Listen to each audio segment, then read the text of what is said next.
From Joe, down by more than 5% yesterday on reports. Could it lose contracts over in the United States? But then they've come out with this news around a Bharti Airtel deal this morning. So how much does that offset that concern? Grifols in the biotech space, that's an interesting one. The board recommending that shareholders reject Brookfield's offer for the business. And Stellantis also in focus, delaying the launch of its 2 electric pickup trucks, Guy. Let's talk about this market open. Here we go. It is time for the opening trade here this Wednesday morning. NVIDIA Day in the United States. We'll wait for that a little bit later. So the early indications are London is higher, but is expected to underperform. We're maybe seeing some evidence of that already this morning. The IBEX is out of the gate up by around 0.5%. So already a little bit of a gap in terms of the performance picture. The Stock 600 is up by 0.3%. So we are getting this anticipated London underperformance. The CAC 40 and the DAX still yet to open. Interesting little stats. You put the CAC 40's market cap to the side with the DAX's market cap. And you're just a little bit ahead of NVIDIA's market cap, Anna.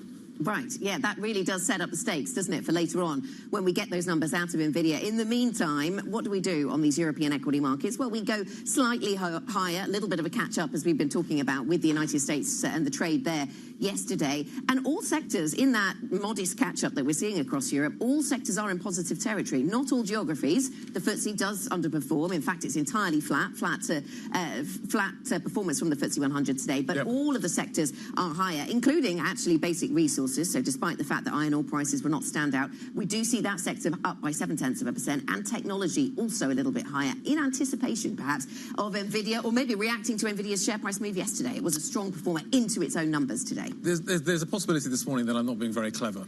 What else has happened this morning in the UK? We had some data. We've had a CPI print that actually is a little bit stronger than anticipated. You've got a slightly stronger pound. Is that a factor that we need to fold into what is happening? So, yeah, I was thinking that, but it's only 0.1% higher, that pound move. Yeah. But is that the reason maybe why you're getting this underperformance coming through from London? Because there's not an obvious kind of trade. If you take a look at the kind of the point story in terms of what's dragging the FTSE down, you are seeing some of the defence stocks under a little bit of pressure, but the mix is quite broad. So you've got Shell, BAE Systems, Unilever, Rexel, Rolls-Royce, Diageo, BP, all tracking a little bit low. So the oil story is maybe is a little bit of a drag in terms of the sort of the aggregate performance, but it is compensated on the other end. Like Astra's higher. Astra's adding 4 points to the upside. On the upside when it comes to the FTSE 100. Anglo's in the mix. Barclays is in the mix on the upside as well. So there's not a kind of obvious reason why the FTSE is sideways when other markets are higher this morning. The only thing I can think of what's radically changed here in the UK this morning is a slightly stronger than anticipated CPI print. So we've got those numbers, and we'll certainly speak to Anna Andrade a little bit later on about what those mean, those higher inflation prints. BAE Systems is an interesting one. You mentioned this as being one of the stocks that is second biggest contributor to the downside on the FTSE 100 in terms of points. And yesterday we saw all of that sector doing pretty well in the European session. So you wonder whether the defence sector has something of a trade to unwind there. Just a little, just at the margin, no denying that we're going to see a lot more spending on defence across Europe, but maybe yesterday got a little ahead of itself. The UK 2-year, 4.44 this morning, 4.45. It's up by around 4 basis points. So we are seeing a bigger sell-off in gilts this morning than we are seeing in terms of the other European government bond market. So the bunds are up by, the front end of the German curve is up by sort of 2 basis points. So again, that maybe just speaks to, at the margin, maybe a little bit more concerned when it comes to what the inflationary narrative is out of the UK. Yes, really interesting. And I wonder the link between some of the moves in bond markets and stocks. Can stocks continue to go higher if we do see bond market yields going higher? Let's get the thoughts now of the Oaktree co-chairman, Howard Marks, who's been giving his thoughts on US asset prices. Things are going well in the United States and or better than most other places. And that's why things are high in the United States. So the situation is generally good, but you're paying a lot for it.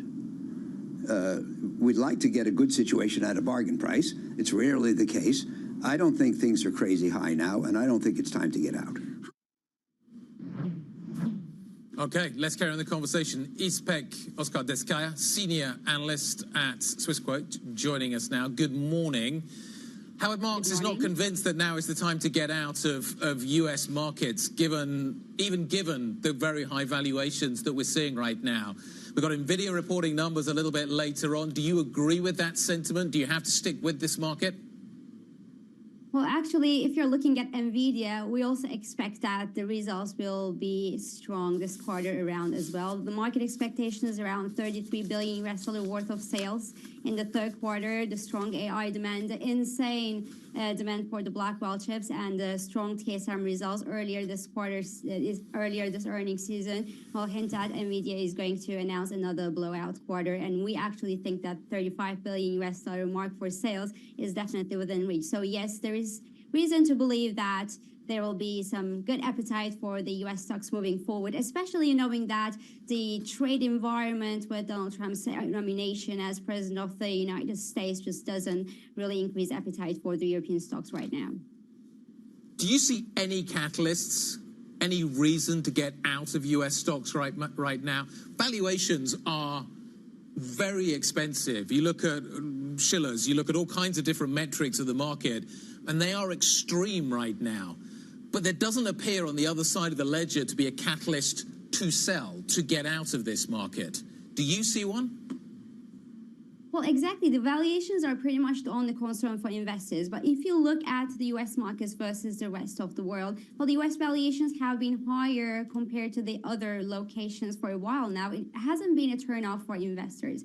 And now that the geopolitical situation and the trade situation is uncertain, well, investors are not really willing to leave their U.S. darlings in order to go and adventure in other parts of the world, because the other parts of the world are probably, like, if you're looking at the UK and Europe, for example, we see that it's more cyclical out there. So I think that in the current conditions, well, the US stocks are still a good place to be for investors who are willing to, well, remain invested in the stock markets. Okay, so that's the view on the US generally then, Ipek. Let's just focus in a little on those NVIDIA numbers. We spoke to the CIO of Amundi earlier on in the program, and he was saying the two things you need to watch out for here are the margin and the market share. What do you think is going to guide sentiment around NVIDIA later on? Well, later on, obviously, the margin is going to be important and the market share as well. For now, we think that NVIDIA is quite comfortable for its market share. And Blackwell is going to be a very sticky point for us, because these Blackwell chips are expected to generate millions of additional revenue for NVIDIA this quarter and the quarters to come. Now, we do have some overheating issues that were in the news for the Blackwell chips, but I really believe that the company will really keep its focus on the insanity of demand there. And we know that the Blackwell chips are unmatched in terms of their raw power, and that's going to be a competitive advantage for NVIDIA chips and NVIDIA over its competitors over the next quarters. Yes, they've talked about insane demand for Blackwell. Ipek, are you nervous about the timing of delays, though? We heard just last month, I think, from Amazon Web Services talking about not getting all of the Blackwells that they had ordered until the first quarter of next year, and that seemed to cause some jitters in markets. Are you concerned about delays? Well, obviously, it is concerning. The longer the delays, the higher the temptation to go and look up for alternatives. And we also know that AMD is about to launch two very powerful chips by the end of this year and next year. So obviously, delays are never good news. But at the end of the day, many of the big technology companies, they want the best and the most premium chips. And a couple of months of delay may not turn them off or may not turn their appetite off. But obviously, if the delays get longer than a couple of months, say 2 to 3 months, that's going to be an issue, I guess. if you are just thinking into 2025 and thinking about what next can be delivered by US tech and NVIDIA, even within the US market, do I stick... The trade that I'm hearing, EPEC, at the moment is that I want to broaden out. The market is going to broaden out. Is NVIDIA going to pour cold water on the idea that the market is going to broaden out, should broaden out, when it delivers these numbers a little bit later on?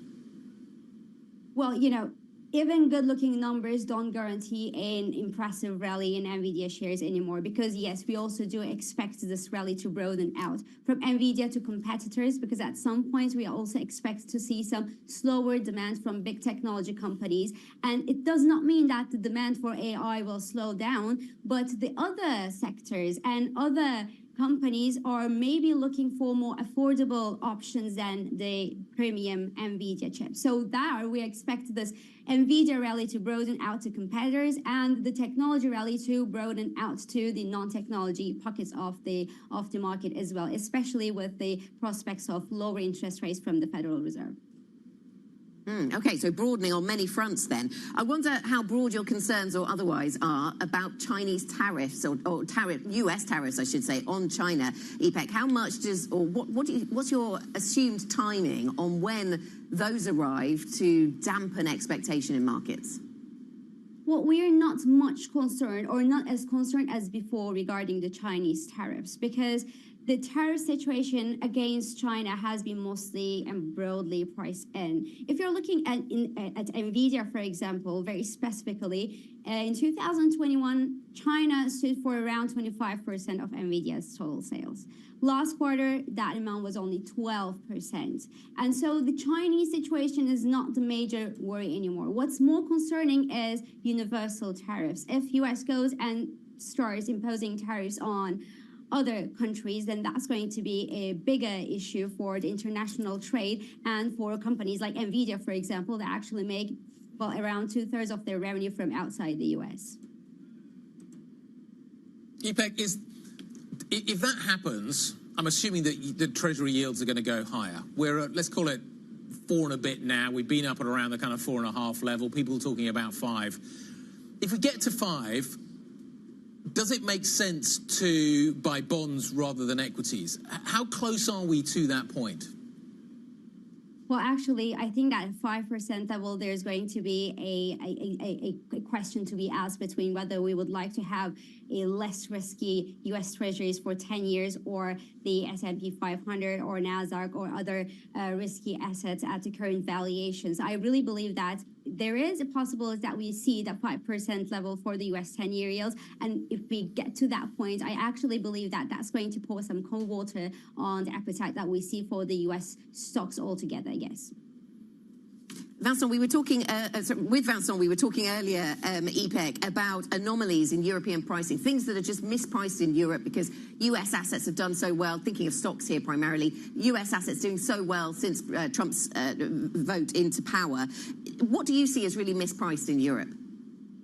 Well, I don't really think that there is a mispricing. There is the right pricing of the risk, because the tariffs risk is a real risk. And we also see that the European economies are struggling right now. I mean, besides the US, we also see that the German industrials are not doing well. The finances, both in France and Germany, are not solid. We have seen some political tensions in these countries. So the Europe is in a situation where the economic and the political environment is not as stable as it used to be. So I don't really think that there is a mispricing here. What really made the European stocks in a little bit better bet at the start of this year, I think, is the prospects of lower interest rates and lower yields and lower financing costs. But at this point in time, if the inflation starts picking up again, well, and if the tariff threats become, well, materialized, well, I don't really think that the European stocks are going to be benefiting from that. And we shouldn't forget that the Chinese struggles are also weighing big on the European luxury stocks, and European luxury companies are among the biggest of the continent. So I don't really think that there is a mispricing. I think that we are seeing the pricing of the increased risk both in the home markets, domestic markets, and the international markets. Keep coming back to the idea that the market cap of the CAC and the DAX put together is not far ahead of that of NVIDIA. Just to kind of put today's kind of news in context. Ipek, thank you very much indeed. Ipek Oskar-Deskaya, Senior Analyst at Swissquote, joining us out of Geneva this morning. Talking things that are mispriced. We'll come on to Sage in just a moment. Before we do that, let's talk about what the Core 6 looks like first thing this morning. This is the picture of the major stocks across Europe. As you can see, a sea of green writ large across the board in front of you. Novo, LVMH, Ferrari, ASML, Schneider, all higher this morning. They're up by a bit. Sage is up by a lot. Joe Easton, over to you. So you've got this massive jump in Sage this morning, Guy. As you were saying, they're potentially suggesting it was mispriced. We're seeing it coming up even further in these opening moments, up almost 17% at the moment. It is, of course, HR software, enterprise software, as you guys were discussing with the management earlier. Now, analysts at Morgan Stanley saying there were fears around a slowdown in the core business at that company heading into these results. They've done a £400 million share buyback and also potentially signalling that consensus upgrades will be coming for that stock. So it's by far the best performing company we've got in Europe today. Then another stock doing well over in Belgium is Argenx. A trader was just flagging this one to me in my IB a moment ago, saying the company is progressing with one of their trials for an inflammation disease, and that is potentially going to be a market of around 100,000 patients that hadn't been factored into the earnings for that company over in Belgium. So a decent gain on that one as well. Then we are also watching Nokia, of course. Remember that 5.7% drop yesterday. The stock coming back up. We did get those breaking headlines, though, around a potential multi-billion-dollar contract in India. That's how the company is describing it. They haven't given specific numbers on it, but potentially that is taking the sting out of that report yesterday that the firm could be losing a contract with T-Mobile US, spurred the biggest drop in a year. We've recovered around half of that currently over in Helsinki for that one. Then in M&A, we did have that Bloomberg exclusive on Rubis. Now, this is a fuel distribution company. The share price has halved over the past 5 years, and activists are pushing for them to do something in terms of rebounding. That stock was up around 4%. It's come back down, though, potentially not getting the most of attention. Only up 0.2%, was called much higher, but potentially we need to see more details on that one coming through.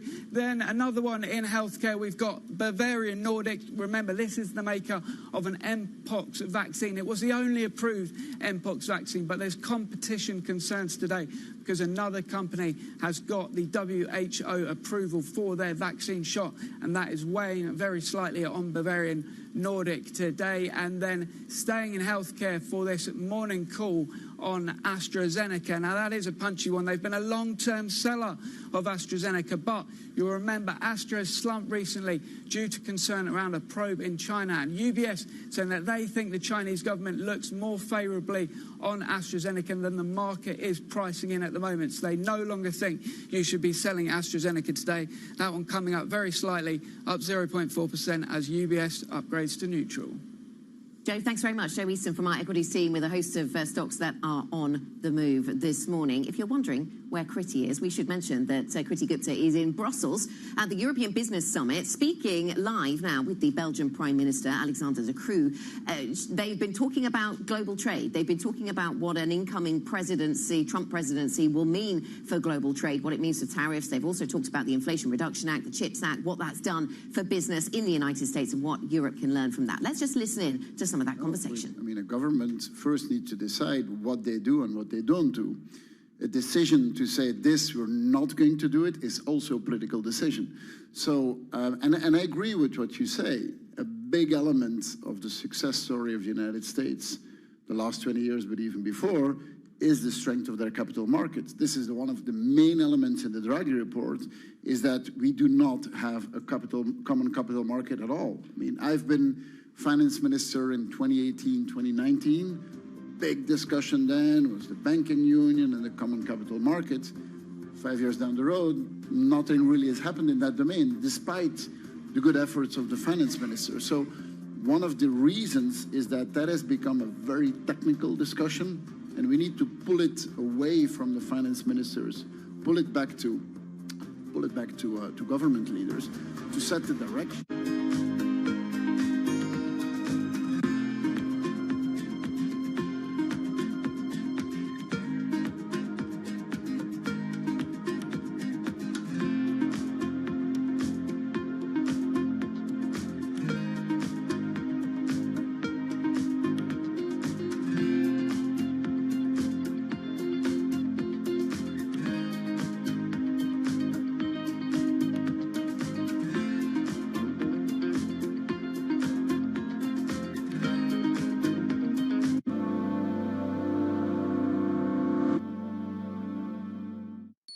Asia is at the forefront of some of the world's biggest stories. I'm Chevrian in Tokyo. And I'm Heidi Stroud-Watts here in Sydney, where the trading day begins. We're here in the center of all the action to get you set up with the numbers, news, and knowledge you need for the day ahead. The demand is indeed recovering. We've been waiting for this moment. The opportunity of a century. Join us on Bloomberg The Asia Trade. Weekdays only on Bloomberg TV. Context changes everything. Bloomberg loves earnings. I know it's like your Super Bowl, right? I can't wait. It's like opening presents in the morning. All right, it will be exciting. Nobody covers earnings like Bloomberg. As we spend some time here on the broader presidential race. Let's focus in on European politics. Makes you wonder how politics might play out.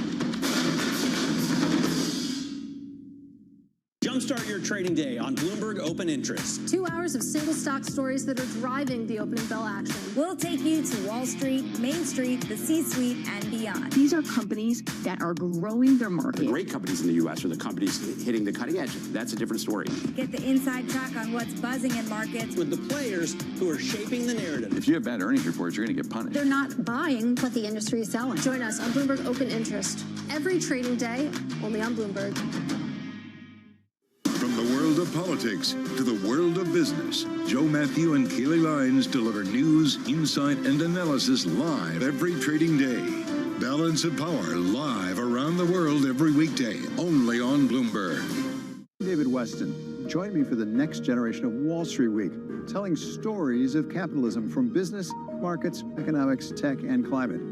Each week, we'll go on the road for a look at what lies behind the headlines of today and what will likely be the headlines tomorrow. Above all else, it's a mission. It's done nothing but grow immensely. To me, that's an extraordinary sign. We can be the change that we want to see. Watch the all-new Wall Street Week. More than what you need to know, it's what you need to think about. Bringing you up-to-the-minute financial news whenever and wherever it happens. I'm Michael McKee at the Federal Reserve, and this is Bloomberg.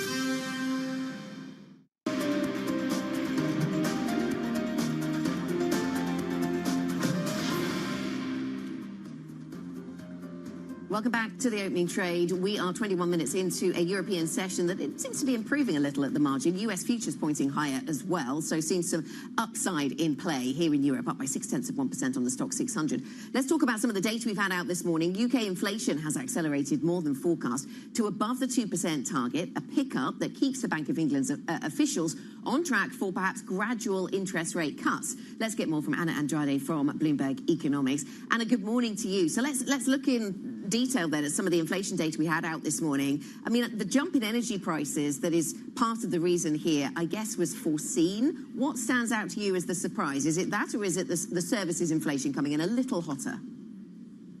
Hi, good morning. So that's exactly how you said it. There was part of the increase in inflation that was expected because of the increase in the energy price cap. But the bit, I think, that scared a bit more markets, which sort of leaned a bit more hawkish, was the services inflation. We had expected it to remain unchanged at 4.9%, but it actually ticked up to 5%. And that was a little bit hawkish than we in consensus expected, even though it was in line with the Bank of England. So I would say that at face value, the data does seem to be a bit more hawkish.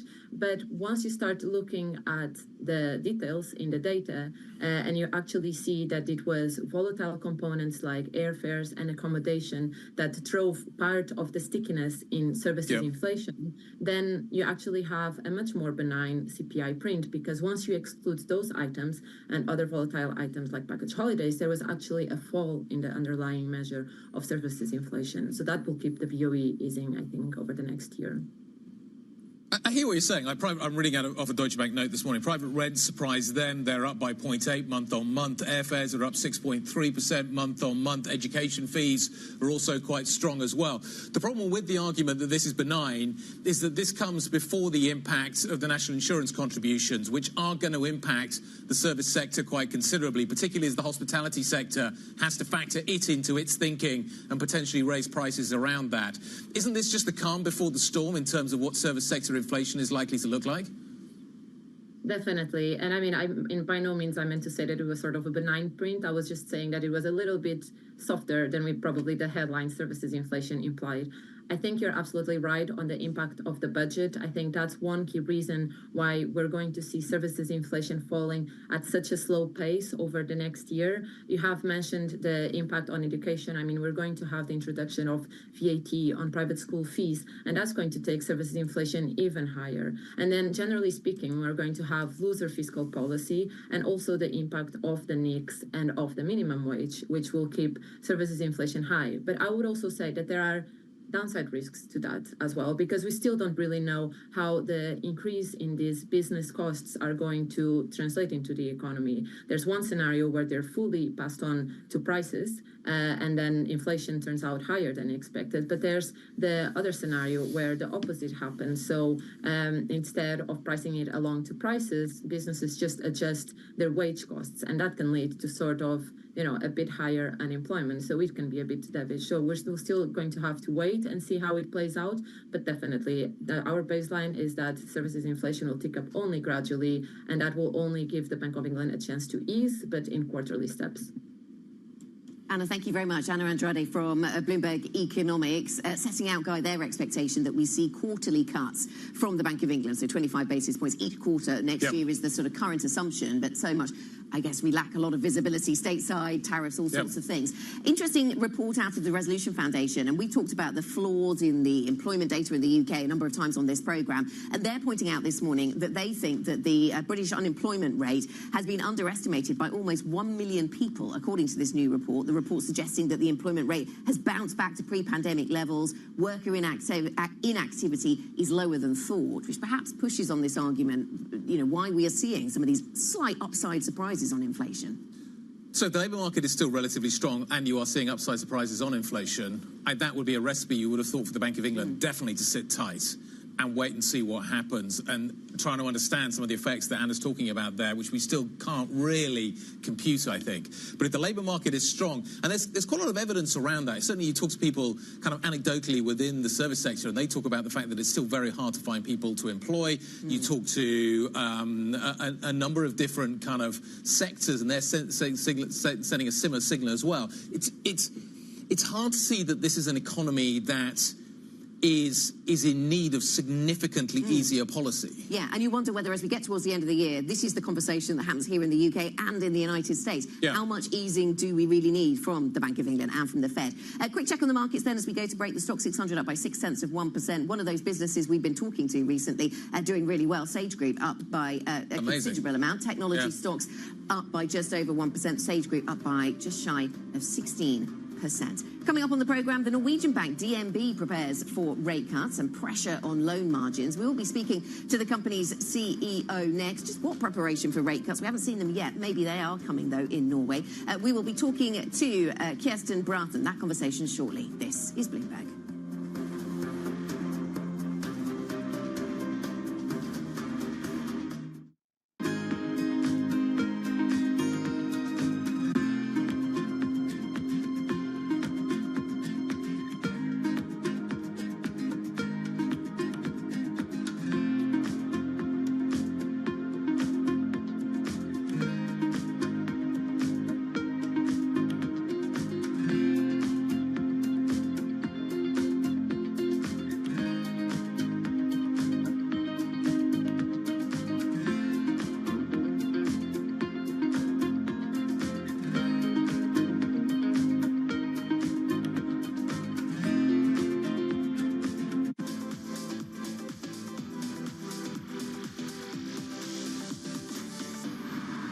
You've released, I think, a Bollywood song, a reggae album, a gospel album. You've done a bunch of different genres. Is there any genre you haven't tried that is, because it feels like this next one you're doing is sort of back in your sweet spot. I did a jazz album that I haven't released yet. It's more or less like spoken word over jazz music. That was a genre that I've always wanted to go into. Quincy Jones hit me to Mr. Mumbles, Clark Terry, which was his teacher. And we had an opportunity to spend time with Mr. Terry, and we did a record together, and that was a genre that I always wanted to venture into because I felt like I had a jazz voice. So your role in a jazz album is just your singing? No, I'm spoken word. Or spoken, sorry. My voice and my conversation, my poetry, you know.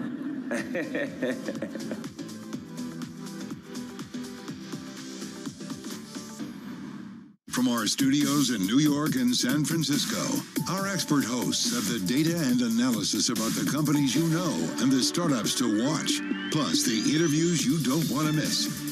Watch Caroline Hyde and Ed Ludlow on Bloomberg Technology, the only daily business show dedicated to tech, right in the middle of the trading action, every weekday, only on Bloomberg Television. Context changes everything. From the beating heart of global finance, economics, and politics, and wherever newsmakers are moving markets, Bloomberg brings you conversations that allow for deep discussions and important insights. What do you think the future is for inflation? Is this a new normal? Are markets too optimistic? How do you worry about the things that are outside your control? How does the current fighting completely stop? I'm Francine Lacroix, and this is The Pulse, every weekday only on Bloomberg. Key investors, top executives, global innovators. Join me for in-depth conversations with the biggest newsmakers on the day's top stories. Insight with Haslinda Onen, only on Bloomberg.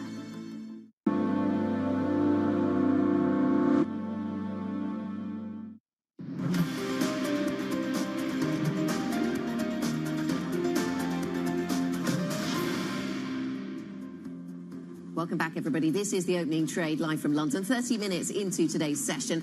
Wednesday, turning out to be fairly positive for European stocks. Even the FTSE 100 now off the flat line, up by 0.2%. The Stock 600 up by 0.6%. And US futures pointing tentatively higher as we wait, of course, for Nvidia, the big earnings release of the next 24 hours. Let's turn our attention, though, to central banking, to banking, and to Norway. The Norwegian bank, DNB, is doubling its target for net commissions and fees growth to more than 9%. The announcement came as the company held its Capital Markets Day in London just earlier this week. We're now joined by DNB CEO Kirsten Brathen, who's with us on set here in London. Kirsten, very nice to have you with us. I stumbled there saying central banking because it's having such an impact on what you're doing, the Norwegian central banking stance and the way it differs from perhaps what we're seeing in other Western markets right now. Kirsten, you've set your ambitions around doubling fees and commission income to above 9%.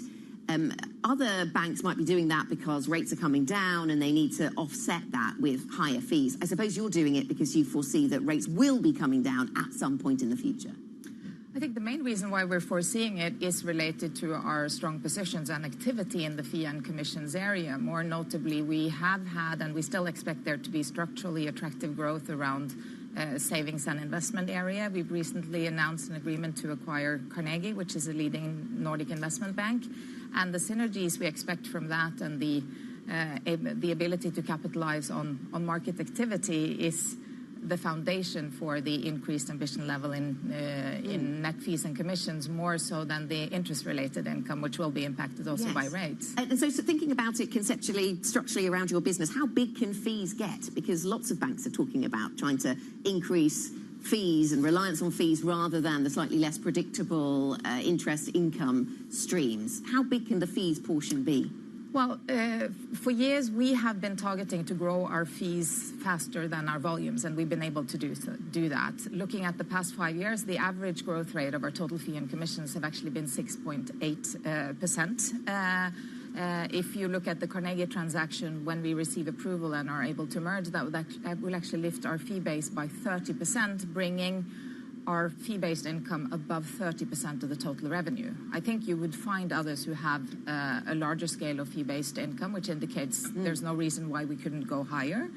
And our fee-based revenue, more than half of it is also based on our activity outside of Norway, where we do large corporate banking and investment banking together with global positions across sectors like the maritime industry, like renewable, like seafood industries that are anchored in Norwegian competence and tradition. Kirsten, good morning. A number of quick questions that kind of flow off that. First of all, are rates coming down next year in Norway? The market believes, and the central bank indicates, first half next year rates would be coming down for the first time. How far do they come? What is your perception of how far they need to come down? Well, right now, I think the economy indicates that they are at the right level because we haven't seen reduced activity. We're heading for a soft landing, and growth is expected to pick up. So the Norwegian again economy next can year. tolerate these high rates? It has tolerated So why high cut? rates. Why are we going to see them cut, do you think? Well, at some point, they also will impact the activity in the economy. So, like Europe is doing, like the US is doing, at some point it makes sense for rates to come down. And expectations are for them to go from where they're today, 4.5% down to 3.25% towards the end of 2026.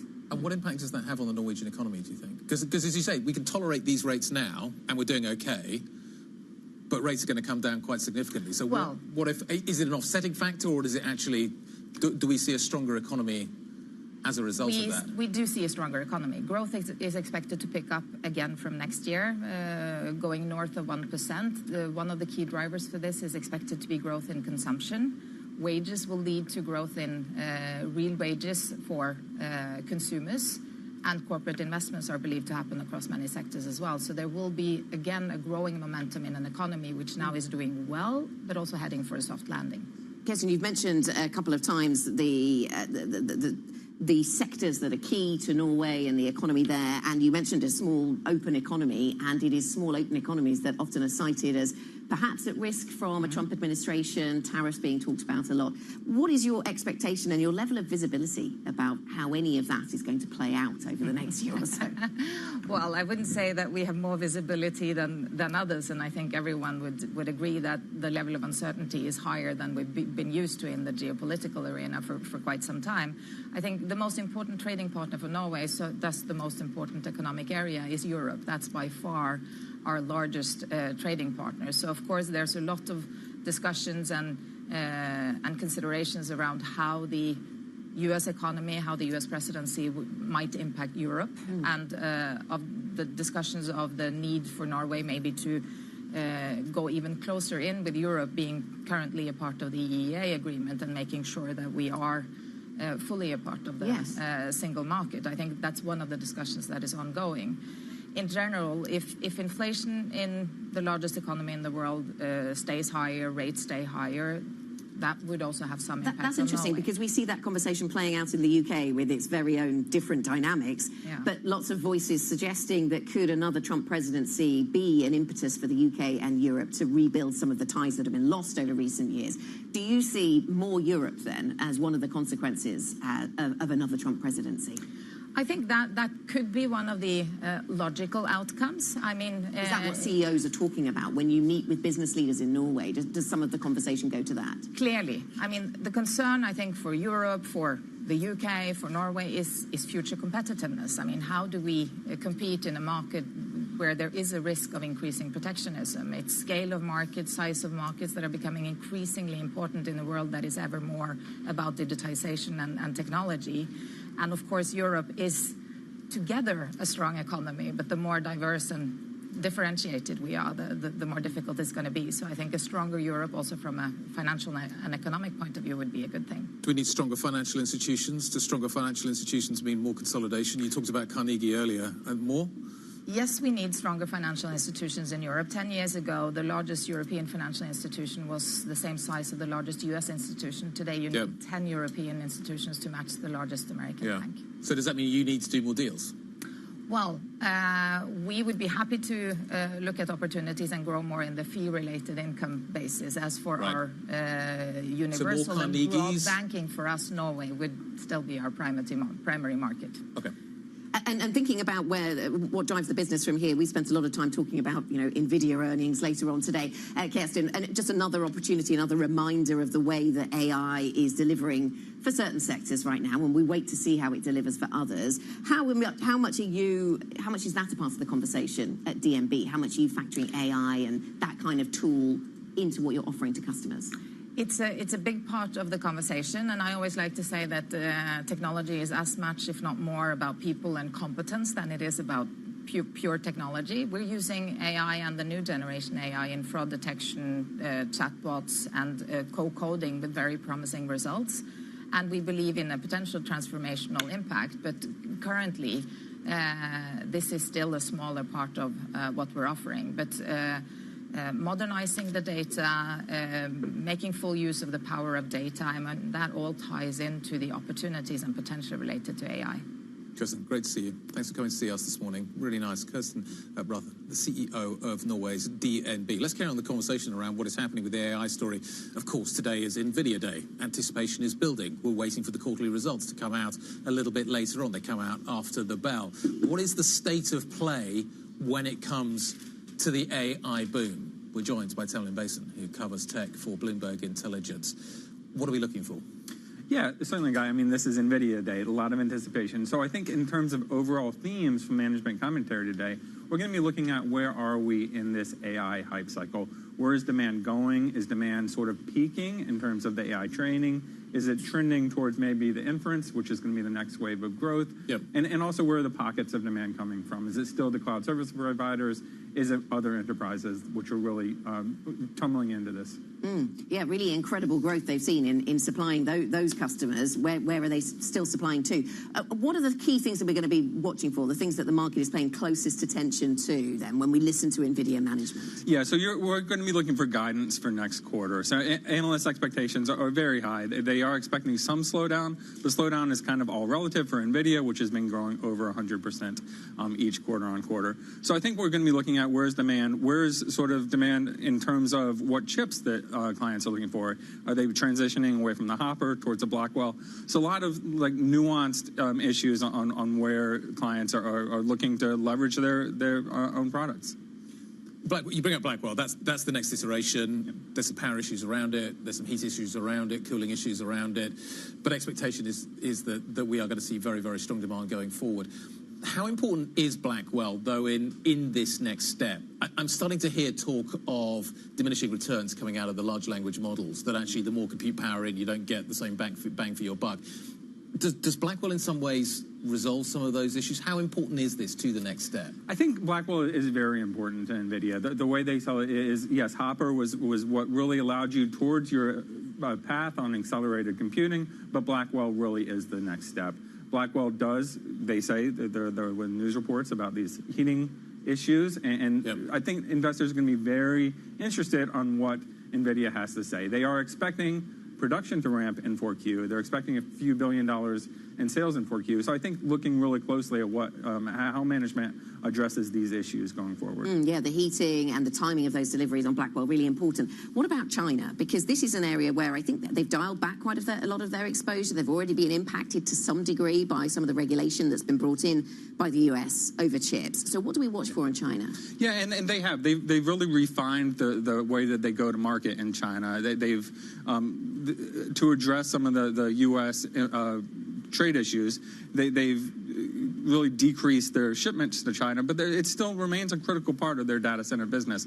So I think going forward, we definitely going to be looking at what they're going to say. With Donald Trump coming back into power, or is there a possibility of more escalation in these trade issues? So that does remain a critical piece for NVIDIA and really for the entire tech sector. Okay, so not necessarily heard the last of the China story for NVIDIA. Tamlin, thank you very much for joining us. Tamlin Basin from Bloomberg Intelligence. Coming up, we'll stick with geopolitical tensions as Russia-Ukraine tensions mount and a second Trump presidency looms.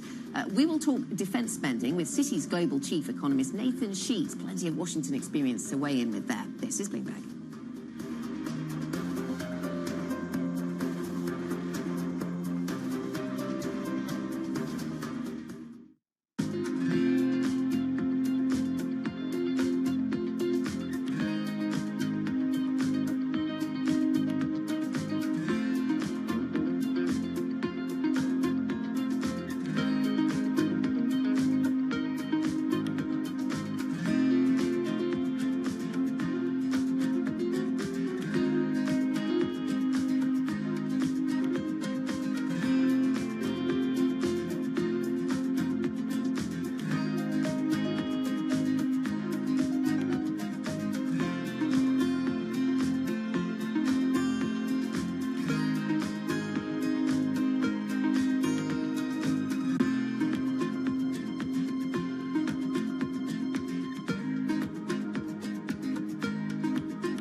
biggest risk in property and casualty, is that now climate change? Yeah, so absolutely. When you look at natural catastrophes, the number of events has significantly increased, and not only the very big events like hurricanes, but also what we call secondary perils, so wildfires, floodings, and drought. And this leads to the fact that you have far more events and therefore a much higher cost of all of the natural catastrophes. How do you really assess the risk of climate change? Because how can you possibly know whether there's going to be a hurricane or a flood? Is just based on the past or the projection of the future? Or how do you do that? Since the dynamic has changed, we need to also look forward. And what we do a lot, we work a lot with scientists who understand what the warming of the Earth and climate change will mean for the question of taking risk. And secondly, we take much less risk than we used to take because we have to be careful. So let's suppose there are a lot of hurricanes. Is that good for property and casualty insurers or not? Good because people say, well, there's going to be more hurricanes, I should buy more insurance, or not good because you got to pay a lot of claims? It depends. I would say it's good because it creates the awareness to do more prevention. What we see today is that, as I said earlier, there is more events. It becomes more and more difficult to insure, and therefore we work a lot with our customers around prevention.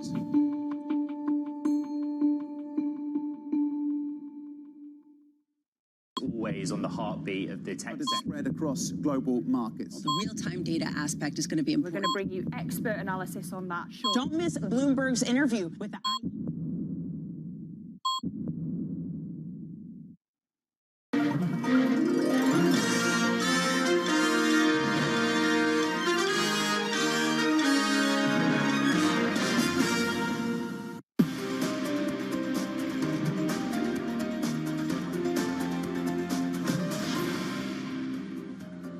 You see that as soon as Ukraine is getting stronger, as soon as Ukraine could be capable to strike back, you see what's happening in Russia. So you see this development, and also what happened with this Putin's decision about changing the nuclear doctrine. It shows that it works. So if you talk to him with a position from strength, so they're more ready for a conversation. Ukraine's ambassador to the EU, speaking to Chrissy a little bit earlier on, laying out some of the tensions that exist currently. We are watching, obviously, developments here in Europe.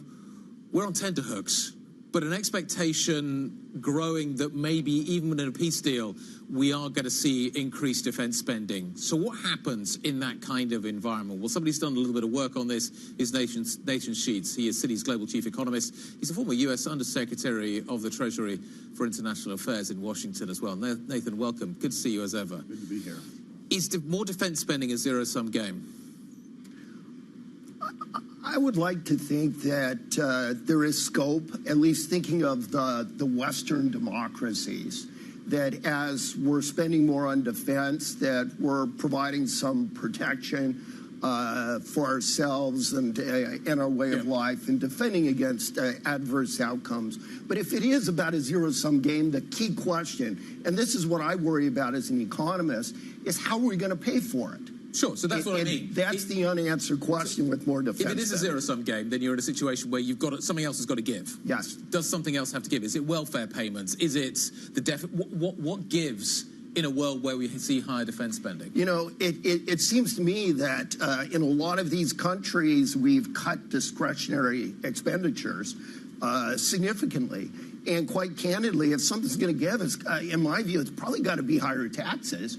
But by the same token, I don't see a lot of appetite, particularly in the United States, but in other countries, for the citizens to pay more taxes. And inevitably, I did an exercise as part of this research that we've done and said, well, in NATO, as you raise defense spending, what does that do for the budget?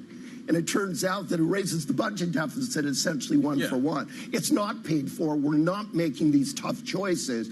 If we are going to have more defense, and I see a strong case for it, what are we going to have less of, or are we going to pay more taxes? Okay, so your research says that leads to higher deficits, which is interesting. Nathan, good morning. So this is one of the things that obviously another Trump presidency puts firmly on the agenda here in Europe. Thinking globally, once again, tariffs, also something that is firmly on the agenda. What are you assuming framing in terms of the tariffs? Because we know what he said he wants to do. What's your kind of working assumption as to how extreme they are and when? Well, I think like many others, I'm holding my breath to see what the Trump administration does on tariff policy. I don't think that we're going to see straight out of the gate 60% tariffs on China. That would be disruptive and challenging for China, but that would be equally disruptive and challenging for the U.S. economy. But I do think we will see some additional China tariffs. Could it be 15%? Possibly, but not 60. And I also don't think we're going to see, in the first 6 months, 10%, 20% across the board tariffs on all U.S. trading partners and all U.S. imports. But those threats are going to remain on the table. And I think that you're going to see the Trump administration kind of march around the world and talk to a number of our international counterparts and say, look, we want X, Y, and Z from you, where X, Y, and Z will vary. In Europe, will certainly be more defense spending, throwing this other issue we were describing front and center. But there will be demands, and it will be very transactional. And what will his team be saying to him about the extent to which he should go ahead with these tariffs? Because even some prominent Wall Street backers who put a lot of money into the Republican Party don't like the idea of tariffs. And we're now talking about at least today's news flow around who might be Treasury Secretary. They're quite mainstream Wall Street people. They've spoken out against tariffs in some cases in the past. So what kind of advice is he going to be getting on that front? Well, this is what, again, we're waiting to see. And I, for one, am hoping that there's somebody in the inner circle that says, Mr. President, we very much understand the objectives here and we're fully supportive of your objectives. But if you pursue this policy, these are the likely macroeconomic effects. And, that team of advisors is still being fleshed out. And I hope a person or people like that land on it. But the jury's still out. And I, like others, I'm watching closely these appointments. But is your expectation that Trump delivers on what he said he's going to deliver? Let's kind of run through some of the issues. What happens on immigration? Is he going to deal with that? Is he going to deal with the issue of what happens at the border more aggressively? Is he going to deal with tariffs? Do we take him at his word? Should we price that in? Qualitatively, we take him at his word. So on immigration, is he going to be vigorous? He is going to seal off the border more vigorously. Is that a tighter labor market? I don't think it immediately results in a tighter labor market, largely because over the last several years, the U.S. has received millions and millions of immigrants. And I think that for now, that the labor market is amply supplied, that immigration is diffusing its way in the labor market. But over the course of 2, 3, 4 years, it certainly would if we completely seal off the border. Then there's an issue. Well, what about legal immigration? And what's his stance going to be on that? And that would be an offset if we continue to have legal immigration. But we are going to see some very visible steps and measures from Trump during these first days where he's going to implement his policies on immigration. There will be announcements on tariffs. He'll be moving to extend his Trump tax cuts probably in the first half of this year. So I think we've got to take him seriously qualitatively, even if not specifically everything he said he implemented. And he has said on legal immigration, that we'll welcome it, but we'll see what that looks like, what that really means. On taxes, then, Nathan, I mean, what are you going to be looking for? Renewing the tax cuts that he already introduced. Anything new on that front? What should we watch for? Because this does seem to be something that, the market is all caught up in the upside of a Trump presidency and not yet focused on some of the downsides. And taxes, there's a lot of euphoria perhaps from the corporate space around what tax might mean. I think that given the majorities that Trump has in both houses of Congress, it is essentially a done deal that early on, and I would think during the first 6 months, that they will jam through a reconciliation bill that will include full extension of the Trump tax cuts. And that is a significant move. You're looking there at $4.5 to $5 trillion of additional deficit relative to having them expire over a 10-year period. That is substantial. Now, could there be some other smaller measures that are also tacked on? That's possible. But I think the lion's share of the tax policies are going to be renewal of those tax cuts. Is that nerve-wracking for the bond markets, do you think? Is that what colleagues say, Nathan? Candidly, I think that the investors that I talk to look at the U.S. debt profile And unlike the CBO projections, they've already factored in an extension of the Trump tax cuts. I think that it's totally in the macro baseline, and it's in investors' baseline. Okay, so that's already in. Yes. What gets us to 5% on a US 10-year? Because people are talking about that as being a distinct possibility. Are we going to see... Are you on board with this idea, which seems to be becoming a greater and greater tail risk, that inflation is more problematic, and as a result of which maybe the longer-dated bonds do start to rise? Yes. Let me make 2 points here. I think of these various policies that we've talked about, the one that I'm worried the most about and where there's the most variance in outcomes is on the tariffs. And if it is more aggressive than what I described, there are scenarios where you have significant upside pressure on prices that would manifest itself as inflation for a meaningful period of time. It's the first point. But secondly, if the 10-year it gets to 5%, I would almost, and stays there, and that's the new normal, I would almost suggest that that's a world in which the Fed is not doing its job. The Fed's role over time is to bring inflation down to that 2% objective.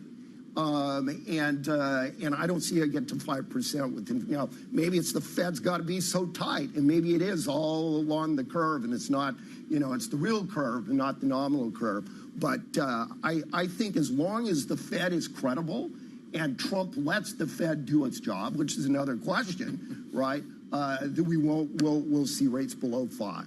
And then the question is how much. Does it feel like a U.S. economy that needs a lot more rate cuts, Nathan? At this moment, categorically no. Yes. Categorically no. And I was leaning in that direction even before the election.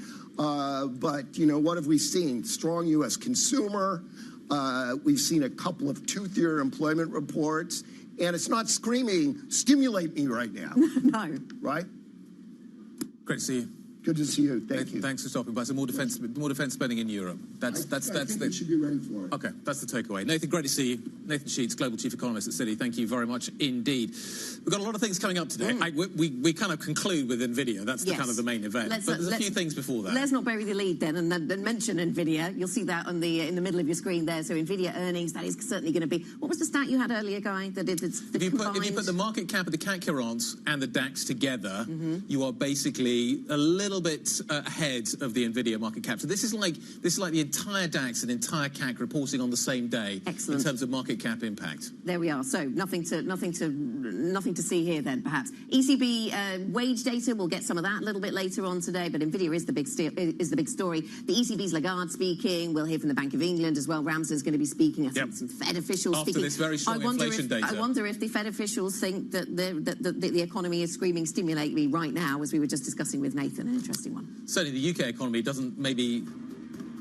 need it in the same way as maybe some of the other European economies, certainly judging by the inflation data. The Qualcomm CEO is going to be joining Bloomberg a little bit later on today. Looking forward to that conversation. That conversation happens at 4 p.m. UK time. We're going to wrap up the opening trade right now. I'm going to take you through the pulse. That's the next hour. Plenty more still to discuss. We're going to be joined by the Equinor. We're going to be joined by Equinor in that hour as well. We'll talk gas prices too. That's next. This is Bloomberg.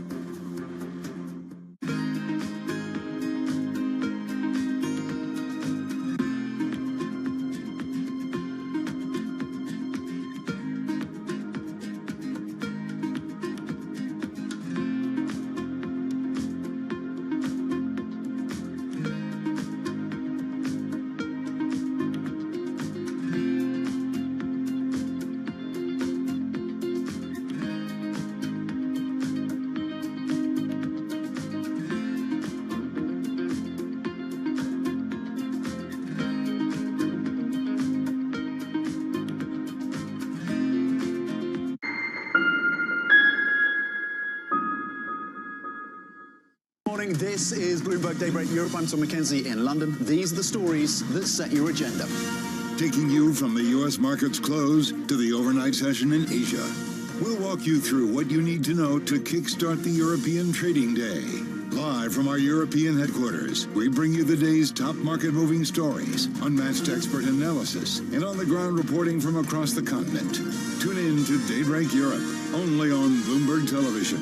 Context changes everything. U.S. U.S. jobs numbers are released, Bloomberg has the report under surveillance with crucial data and expert analysis at terminal speed. Nobody covers Jobs Day like Bloomberg. Bloomberg covers the world with unmatched reach and resources.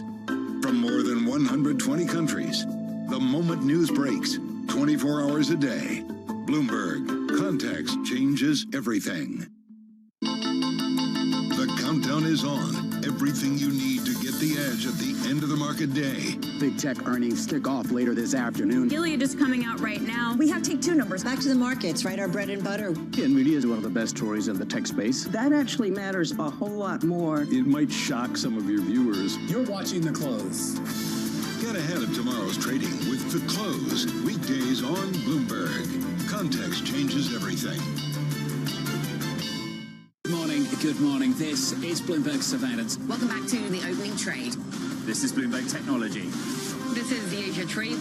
You're watching The Close. Welcome to Balance of Power. This is Bloomberg. It's the world's second largest economy with a growing influence in global affairs. But geopolitical uncertainties, deflationary pressures, and questions about foreign investment linger. Bloomberg, the China Show, brings you the unmatched expertise you need to keep track of breaking news, in-depth market analysis, and the most influential newsmakers in and around China. Bloomberg, the China Show. Weekdays around the world, right here on Bloomberg. Context changes everything.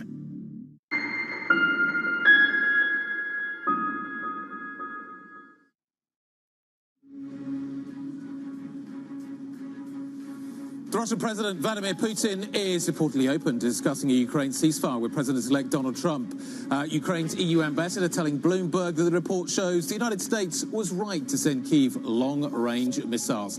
European stocks and US futures rising. Traders looking ahead to NVIDIA results a little later on today for the latest gauge on how the AI boom is going. Plus, high energy prices amongst one factor pushing UK inflation above the 2% target. The Bank of England appears to be heading for a cautious approach on interest rates. Lots going on this morning, lots to factor in when it comes to what is going on with the markets. Let's factor it into what is happening with the stock market story here. We are waiting for NVIDIA a little bit later on. This is the picture across Europe in terms of the map. London's underperforming a little bit, but that underperformance was greater earlier on, and actually there's been a degree of catch-up. So broadly green across the screen, but we are fundamentally waiting for NVIDIA to figure out what is happening here. You're getting the ECB's financial stability report dropping onto your Bloomberg terminals right now.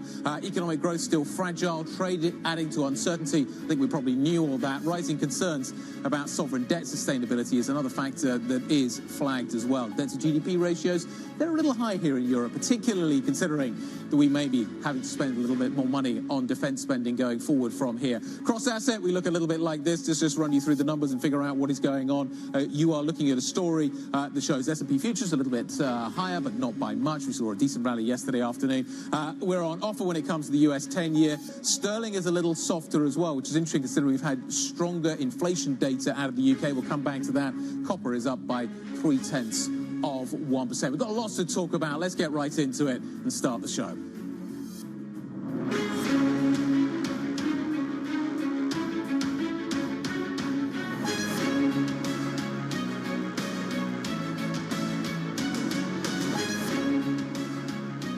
Newsmakers and market movers. This is The Pulse with Francine Lacqua.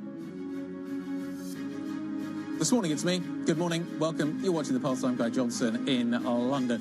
There's a lot going on. You've got the NVIDIA story coming a little bit later on. But first, let's kick things off and talk a little bit about what is happening with the geopolitical story. So Russia's President Vladimir Putin reportedly open to a ceasefire deal, or at least ceasefire talks, in a discussion that could certainly involve the US President-elect Donald Trump. The news comes this morning after Ukraine took advantage of its newly granted long-range missile capabilities, striking a military base in Russia. Ukraine's ambassador to the EU telling Bloomberg exclusively that this news is a sign of Ukrainian strength. You see that as soon as Ukraine is getting stronger, as soon as Ukraine could be capable to strike back, you see what's happening in Russia. So you see this development, and also what happened with this Putin's decision about changing the nuclear doctrine, it shows that it works. So if you talk to him with a position from strength, so they're more ready for a conversation. Let's bring in Bloomberg's Ollie Crook on this subject. Ollie, sounds awfully like negotiations have already started.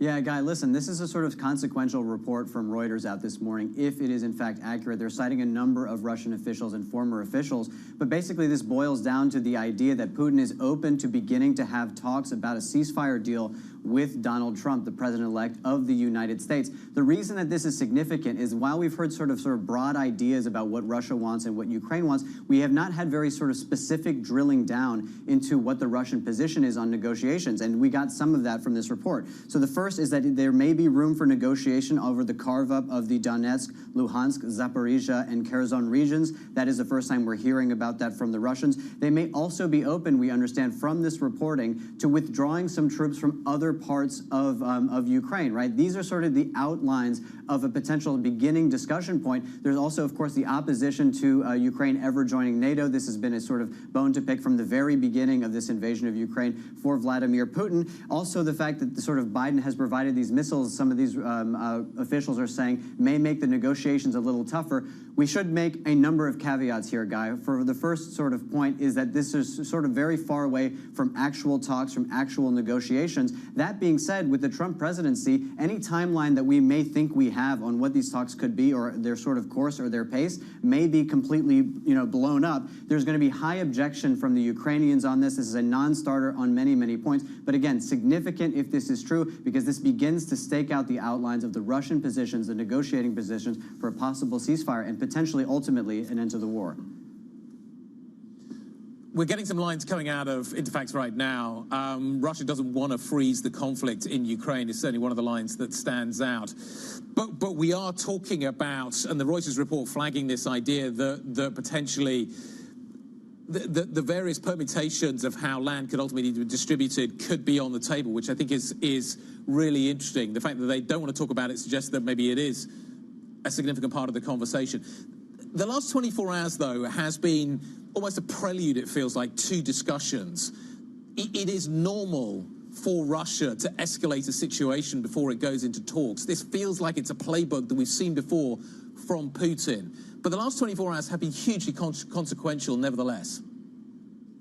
Yeah, Guy, I mean, listen, it's been sort of escalation, de-escalation, re-escalation over the last sort of 24 hours. So just disentangle some of the news we got that sort of culminates with this Reuters report that we have out this morning. I mean, it began with Biden sort of allowing the Ukrainians to strike within Ukraine. Those strikes followed in short order, but they didn't strike just in the Kursk region, which was sort of what we understood to be what were the permissions was. This was a strike that Ukraine had a little bit further within Russia. And the reason that the market got so distressed by it, we saw a massive sell-off yesterday, albeit somewhat briefly, had to do with the fact that these were strikes that were, A, further into Russia than had been anticipated, but also the fact that this is not something that Putin also, at the same time, signed a sort of renewed nuclear pact, a sort of new sort of approach to how they sort of look at their nuclear deterrence. And I'll quote directly here, Russia saying that any attack on its territory by a non-nuclear state, i.e. Ukraine, that is supported by a nuclear power, i.e. the United States, they will consider that as a joint assault to which an appropriate reply could possibly be a nuclear retaliation. Again, all of this news sort of came very thick and fast yesterday. You saw it represented over into the markets. And as we sort of grope in the dark of war for where the red lines were, there was real concern that this might be one of them. That being said, now we're getting these sort of reports out of Reuters. So maybe there is some motion potentially moving towards a negotiation. But again, it is very hard to say with any kind of certainty. Ollie, great stuff. Thank you very much indeed. Ollie Crook joining us out of Berlin. What's been really interesting is to track the arc of the Euro-Swissy pair over the last 24, 48 hours. You see, obviously, the markets, which are very much trading on headlines at the moment, see a significant move into safe havens. The Swissy, that has almost completely reversed now. The market already looking through the geopolitical tension that we are seeing, maybe that Ollie has been flagging. So you've got all of this geopolitical tension. You've got uncertainty over the policies of President-elect Donald Trump. But you've also got NVIDIA coming out a little bit later on. Our next guest is Overweight Risk Assets, Dusko Maharaj, Global Strategist, Multi-Asset Solutions at JP Morgan Asset Management, joining us to discuss. Good morning. So you've got geopolitical tensions, you've got uncertainty around the Trump presidency, but then you've got NVIDIA numbers out a little bit later on.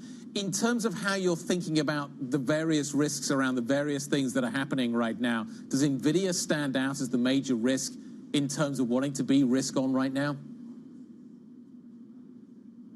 Good morning, Guy. Thanks for having me on. I would agree with the point about uncertainty. I think we are dealing with a heightened level of uncertainty at this point, but it doesn't not imply that we are uncomfortable taking on risk. To your point, we are overweight risk assets, mostly based on a fundamental outlook where we see a strong underlying consumer in the US, where we see the prospects for more support coming from the new administration. But also, we've had rolling recessions up to now, and we are now starting to see parts of the economy that were hit by higher rates starting to recover. And so we are overweight risk assets, prudently overweight risk assets concentrated in the US, but that's predominantly driven by our fundamental outlook. Do we see risks around NVIDIA? Yes, we do. We are broadening out our equity exposure to diversify our equity holdings outside of growth. But I'd point to two things. One, the earnings season thus far, we've seen actually the Mag 7 stocks delivering over 30% in terms of earnings up to now. We'll see what NVIDIA, what we hear overnight, but the idea that they are still outperforming expectations is giving us more confidence in our view. But next year, when we look to 2025, so that's the second point, we are seeing this earnings estimates broadening out. So for next year, the Mag 7 delivering around 22%, whereas the rest of the S&P increasing their earnings to around 10 to 11% from about 5% today. So a doubling, an acceleration in the rest of the market is what gives us confidence in that broadening out theme in the S&P. Okay, let's the broadening out is a theme that I'm hearing a great deal right now. The market, the expectation is therefore that the US rally continues to roll on, even if we do see this rotation coming through and the market broadening out. Valuations are though stretched, but are valuations the only fly in the ointment right now? If you look at Capes, if you look at Shillers, if you look at all kinds of valuation metrics, they're very, very stretched. But there doesn't appear to be a catalyst in order to get people to sell out of this market. Well, I'd say your point about uncertainty at the start is it is a concern over the medium term, but it's not enough to force us to be de-risking portfolios. So our valuation's too expensive to be invested. We would argue that once you adjust forward PE ratios for future growth, so the PEG ratio, that's more in line with long-term averages. It's slightly elevated, but not as elevated as if you just optically looked at a long-time series of PE ratios. So that's one factor. The other is the integration of AI into more from the production of tools into the usage of those tools provides an upside risk even to current valuations. So the idea that the market can grow into those valuations is, I think, is what's supporting the market. If we get to a 5% US 10-year, is it logical for me to want to buy equities, or should I be buying bonds at that point? At 5%, is the equity risk premium kind of, does that suggest that we should see a shift? So when we think about our long-term outlook for both fixed income and equities, yields above 4.5% in the US 10-year offer significant value to us. We have an equilibrium forecast for the US 10-year around 4%. And so the total return or the expected return over that 10-year time frame, if we were to get to 5%, would be attractive. So I would argue, depending on what conditions took us to 5%, without knowing those, that underlying view, at 5% or even closer to 4.7, 4.75, yields start looking, bonds start looking attractive. What I would say though is that it's been interesting post the election. We have the market's been unable to break above 4.5%, and we take that as a very positive sign for duration. It still remains very volatile, but the idea that post the prospect of a red sweep, we still are struggling to break above 4.5% is crucial. And then the final point is obviously it does matter what's the catalyst that takes you higher in yield, right? So it's not like close your eyes and buy moment. We need to understand the conditions, but they start becoming, from a long-term investment strategic perspective, bonds start looking more attractive. Yeah, as you say, you got to know why. Duska, thanks very much indeed for joining us. Duska Maharaj from JP Morgan Asset Management. Great to see you. Thanks very much. What are we going to do next? We're going to continue the conversation. We're going to talk about this escalating conflict between Russia and Ukraine. Where does Trump fit into this? Are we going to see negotiations? Are we warming up for that? Has the use of these long-range missiles changed the equation? We'll discuss all of that next. This is Bloomberg.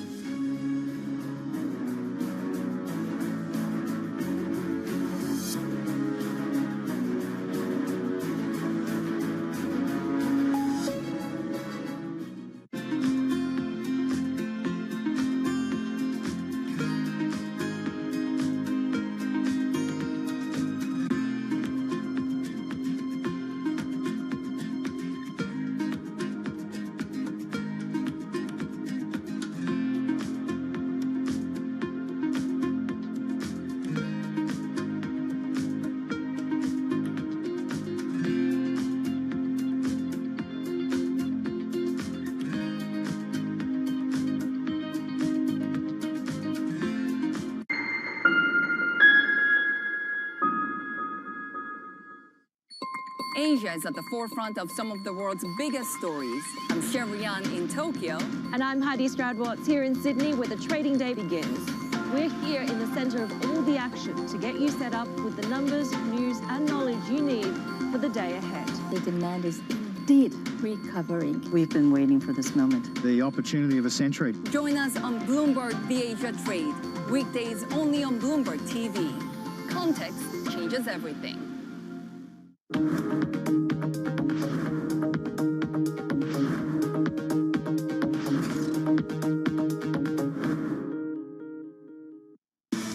Bloomberg Surveillance covers the latest in global markets and the political events that influence your world. Join Jonathan Farrell, Lisa Abramowitz, and Anne-Marie Hordern only on Bloomberg. Context changes everything. Jumpstart your trading day on Bloomberg Open Interest. 2 hours of single stock stories that are driving the opening bell action. We'll take you to Wall Street, Main Street, the C-suite, and beyond. These are companies that are growing their market. The great companies in the U.S. are the companies hitting the cutting edge. That's a different story. Get the inside track on what's buzzing in markets. With the players who are shaping the narrative. If you have bad earnings reports, you're going to get punished. They're not buying what the industry is selling. Join us on Bloomberg Open Interest. Every trading day, only on Bloomberg.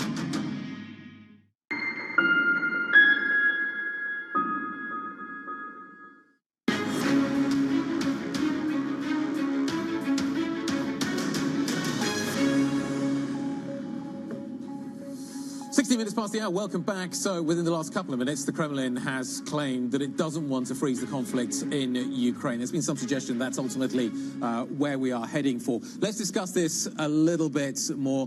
Livia Pahi, Managing Director, Global Investigations at JS Held, joining me around the table. Nice to see you. Nice to see you. What do you make of events of the last 24 hours?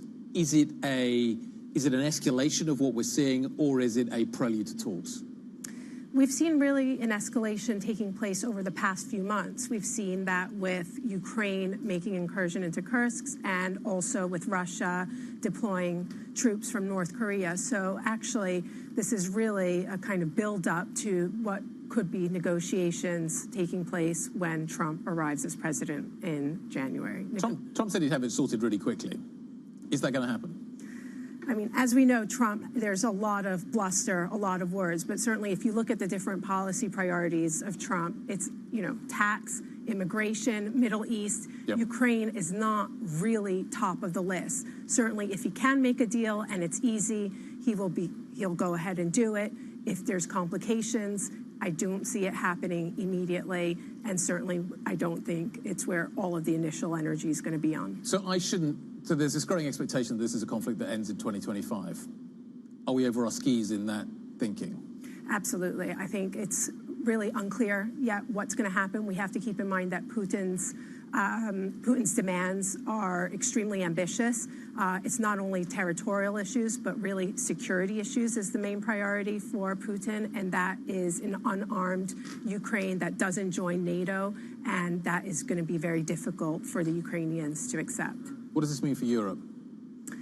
Europe is really stuck in the middle, right? I mean, Europe is much more exposed to the conflict than the U.S. We've seen that there's been a drift between U.S. and German positions. The U.S. has been willing to give out ATACMS and missiles to Ukraine, whereas Scholz has been much more hesitant and says that this is not something that we can do and escalate the conflict on our border.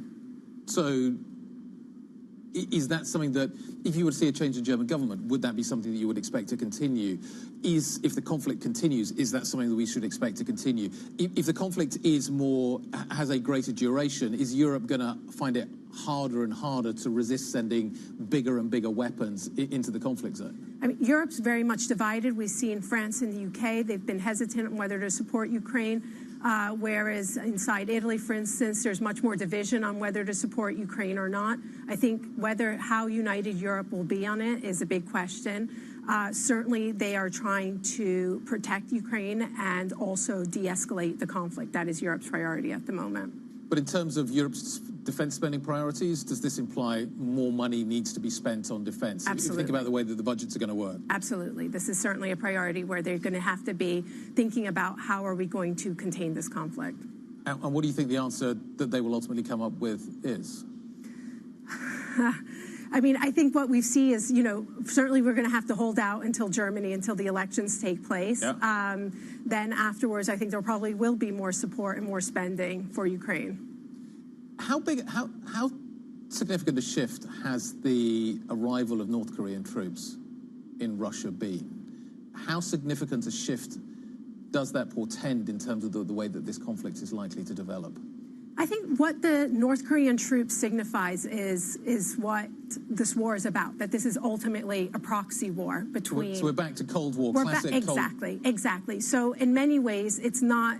I mean, it was quite surprising to see him be able to draw on North Korean troops. But what he's saying is that Putin is saying Ukraine is getting weapons from the West. I'm going to draw on my allies and bring them in to support me. And we've seen support from China for Russian arms. We've seen support from Iran. So really, it is exactly old classic allies coming in, being brought into this conflict. So what do the classic proxy wars of the 70s and 80s teach us, therefore, about how this ends?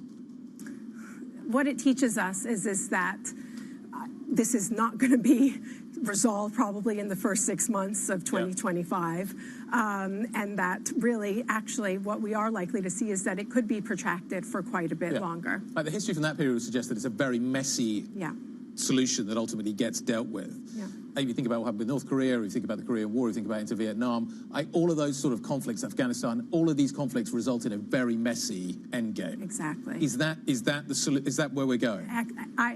I think it is in many ways. We've seen this conflict protract. It's been going on actually since 2014, right? That's when it really started, and we're here in 2024. So I think that is, it's going to be drawn out, and that's what Putin has prepared himself for. We've seen him drumming up a war economy, and he's ready to keep going. Livia, thanks very much indeed for stopping by to see us. Livia Pahi, the Managing Director of Global Investigations at JS Health. Thank you very much indeed. Plenty more still to come. We need to discuss what, of course, is the main event of the day, and that is a video. We'll do that very shortly. This is Bloomberg.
Fixed income fix. Watch Bloomberg Real Yield every Friday right here on Bloomberg. Context changes everything.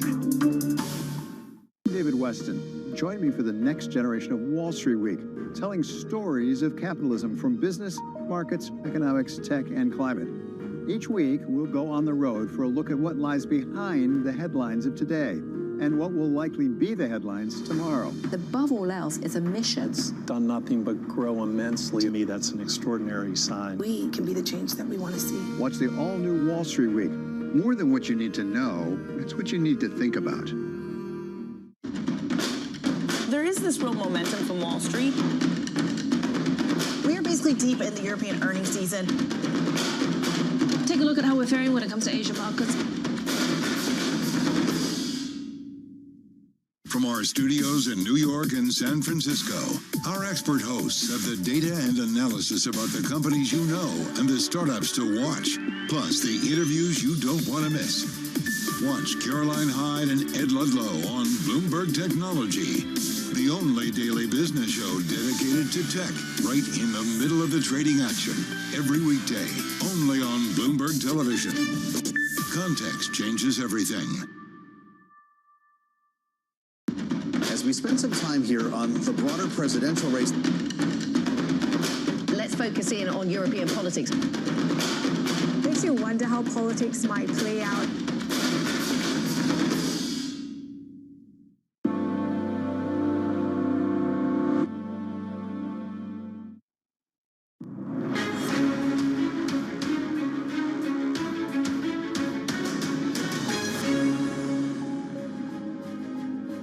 Minutes past the hour, let's call it 25 minutes past the hour. You're looking at live pictures coming from Wolfsburg in Germany. The Labour Council is giving a press conference. This, as we see Volkswagen potentially talking about closing plants in Germany, that has been verboten. That's been forbidden in the past. But what we are seeing now is the idea that maybe the Labour Council is suggesting that you could see a restructuring without those plant closures. They're talking about maybe giving up some of the bonuses. They're talking about other ways of doing this. We are Volkswagen. We stand together, seems to be the message coming through, and we can avoid these closures. Volkswagen's share price moving a little bit to the downside, but not a great deal. What are we going to talk about next? We are going to talk about the gas crunch that is hitting Europe. It's pretty cold outside right now. You're seeing maybe a dip into some of the storage that we have here in Europe. We are going to talk about what happens next with the gas story here in Europe with the CFO, of Equinor. That conversation next. This is Bloomberg.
European countries need to think, do you want to compete as a small country or do you want to compete as Europe? I don't think they have a choice because the US and China have already started the race and Europe needs to follow. There isn't a European company in the top 20 largest firms in the world. That is a problem. But what does it mean for individual countries within Europe? You can have more control and less growth, or you can have less control and more growth. If countries trust each other more and they build more European champions rather than each country having its own national champion, growth is going to be better, productivity growth is going to be better, the welfare is going to be better. But there is going to be less control at the national level. So right now, each European country wants to have its own telecom company, its own couple of large banks, Its own bank, its own large energy companies. And the question is, are you willing to surrender some of this control to European firms, which are going to be more productive, but you are going to have less control at the national level? From the beating heart of global finance, economics and politics, and wherever newsmakers are moving markets, Bloomberg brings you conversations that allow for deep discussions and important insights. What do you think the future is for inflation? Is this new normal? Are markets too optimistic? How do you worry about the things that are outside your control? How does the current fighting completely stop? I'm Francine Lacroix, and this is The Pulse, every weekday only on Bloomberg. From the world of politics to the world of business, Joe Matthew and Keely Lines deliver news, insight, and analysis live every trading day. Balance of Power live around the world every weekday, only on Bloomberg.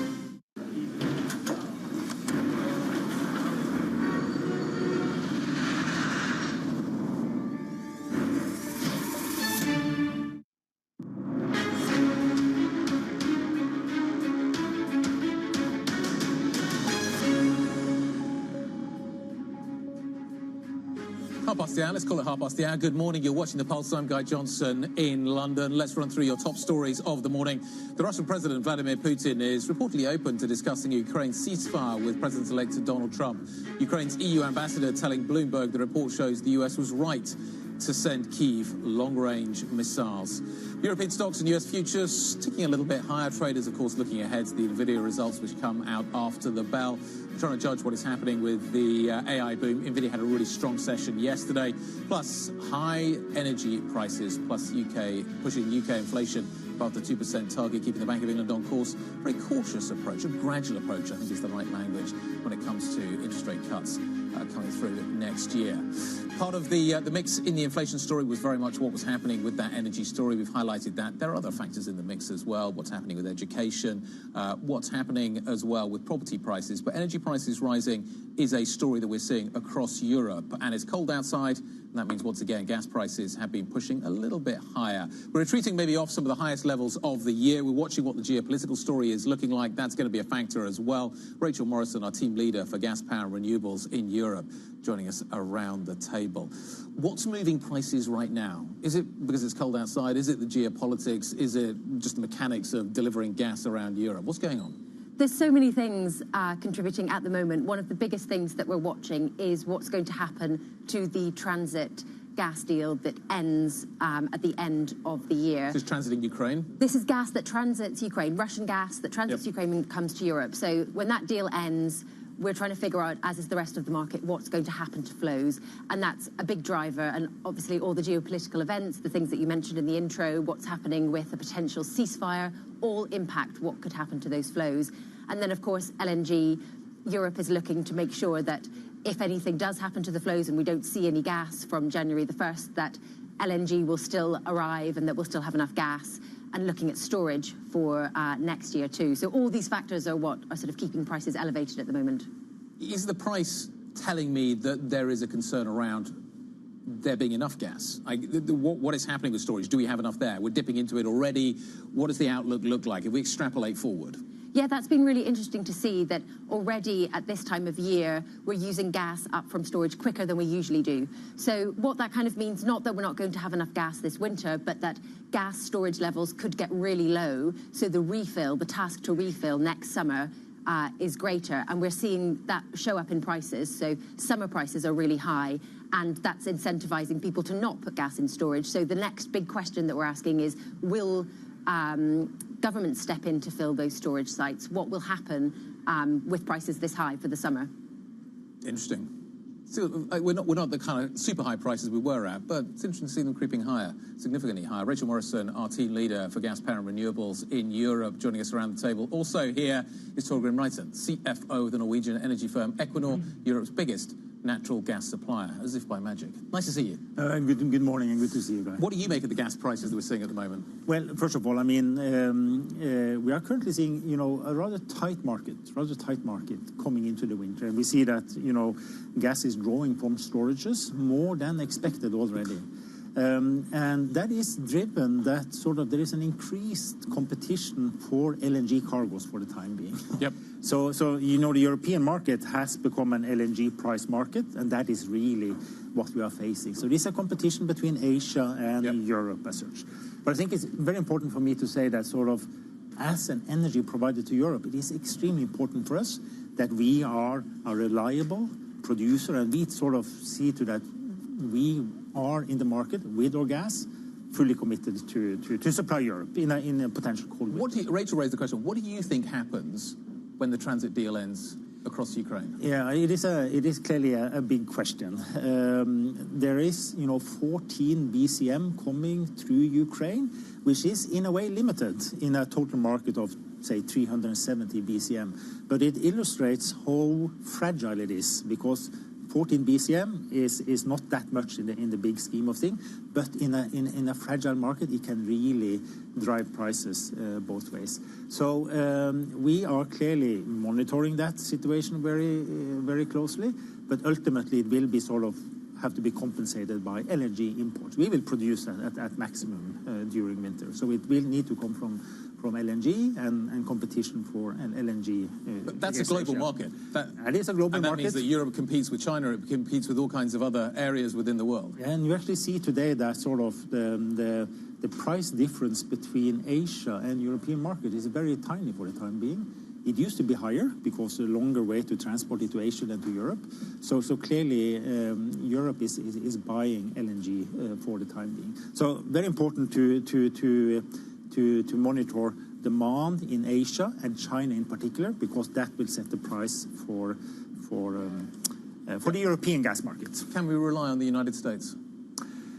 The United States is a very, very important player in the energy market, and export of LNG from the US is coming, and we do believe, with the Trump administration, that sort of the moratorium on new LNG developments will be lifted. So over time, we do think there will be more LNG coming out. How quickly do new trains come on, do you think? Well, those are massive investments and a lot of complexities around it, but they will come. We recently made an acquisition in the US into even more exposure to gas in the US, because we do believe that gas prices will be healthy in the longer term, and we do believe that gas out of the US also will be priced at a higher level than it has been over the past. So we are a true believer that sort of US gas is going to be an important part of a global gas market going forward. You've also invested in the United States heavily on the renewable side. Yeah.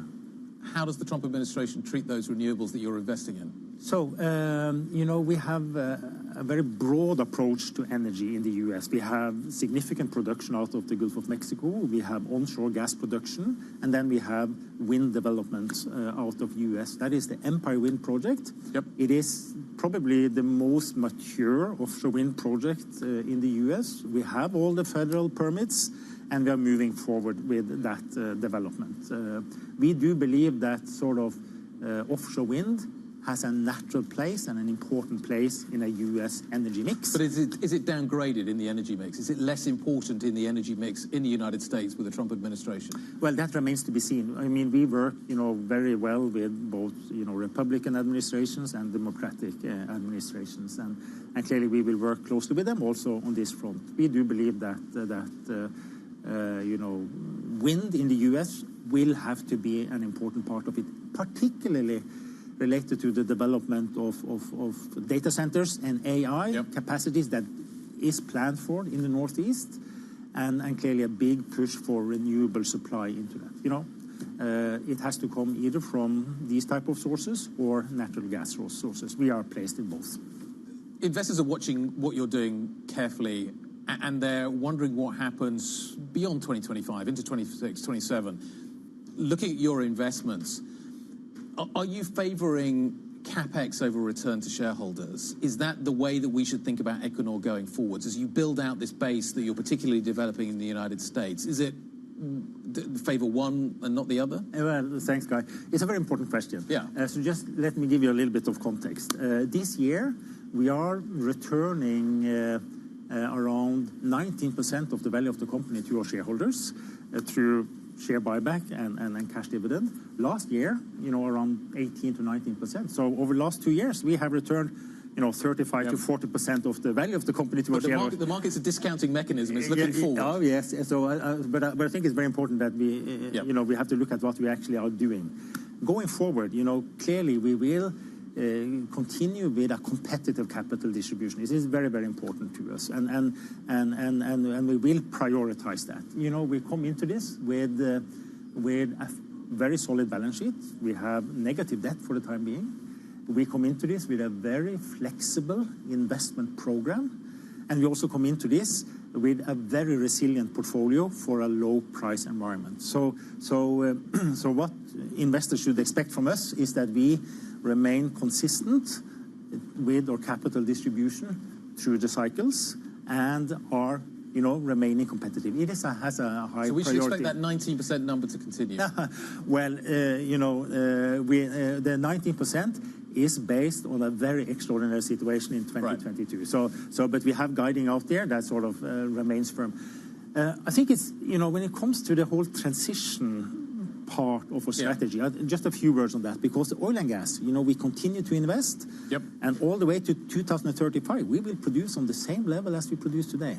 On top of this, we are going to build, you know, a renewable business, but also important that we are disciplined and we find the right speed, and then we create shareholder value on the way. So far, double-digit returns on what we have done.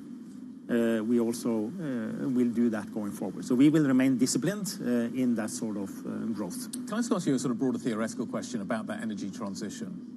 Europe needs to do two things right now. Well, it's got lots of things to do, but two of the big things it has to do is deliver an energy transition and rearm itself. Do you think you could do both? I do think it is possible to do that. Clearly, we see that energy security is becoming a more and more important part of the energy dialogue in Europe. So we see ourselves as a company in the midst of all of this. Now, of course, with our natural gas, also with our oil coming to Europe, and then building renewable activity that sort of also helps on energy security. And maybe the last point is around carbon capture and storage that we do think will have to be very important. And clearly, we see Norway as sort of a main player in building storage capacity for the industrial Europe on this. Final quick question. You talk about the combination of energy and security. We've just seen a couple of cables cut in your region. And one of the things that I hear, certainly from military and geopolitical specialists, is the concern around Norwegian fields and their security.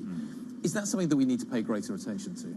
Well, the whole world is paying a lot of attention to that, and you would understand that you know, the Norwegian infrastructure with oil and gas installations and pipelines and all of that has a lot of attention from a security perspective. So this is very well overseen and managed, and it is clearly high on the agenda for everyone, both on the producing side, but also on the demand side as such. So we have a lot of attention to it and monitoring and very carefully and collaboration with all relevant states and institutions. Torgrim, great to see you. Thanks for talking about us. Thank you very much. Bloomberg this morning. I know you've got another meeting still to go to. Torgrim, the CFO of Equinor.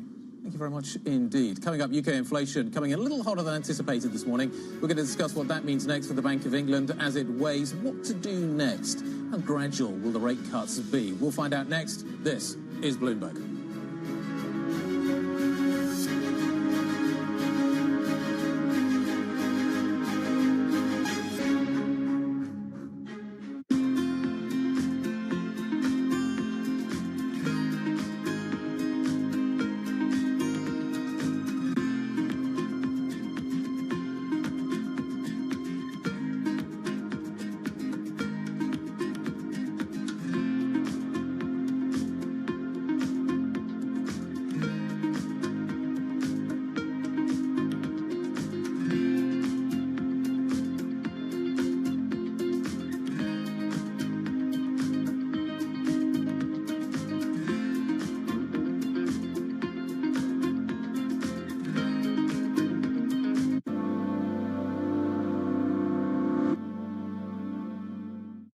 This is Bloomberg Daybreak Europe. I'm Tom Mackenzie in London. These are the stories that set your agenda.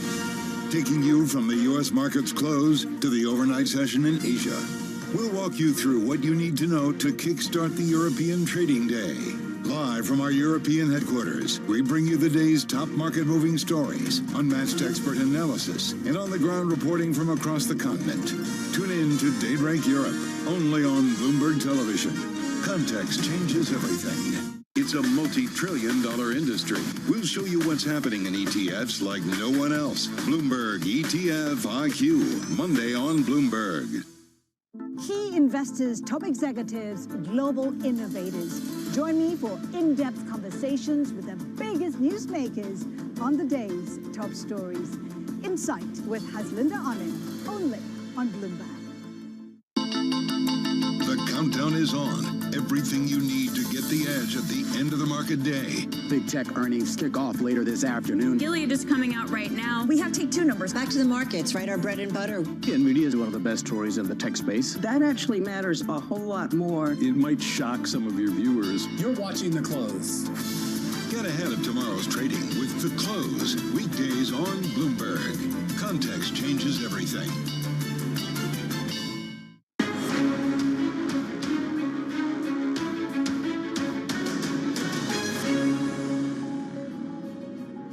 India's growth of energy demand is such that we cannot, in the short term, meet all of that through renewable energy, irrespective of how hard we are pushing growth right now.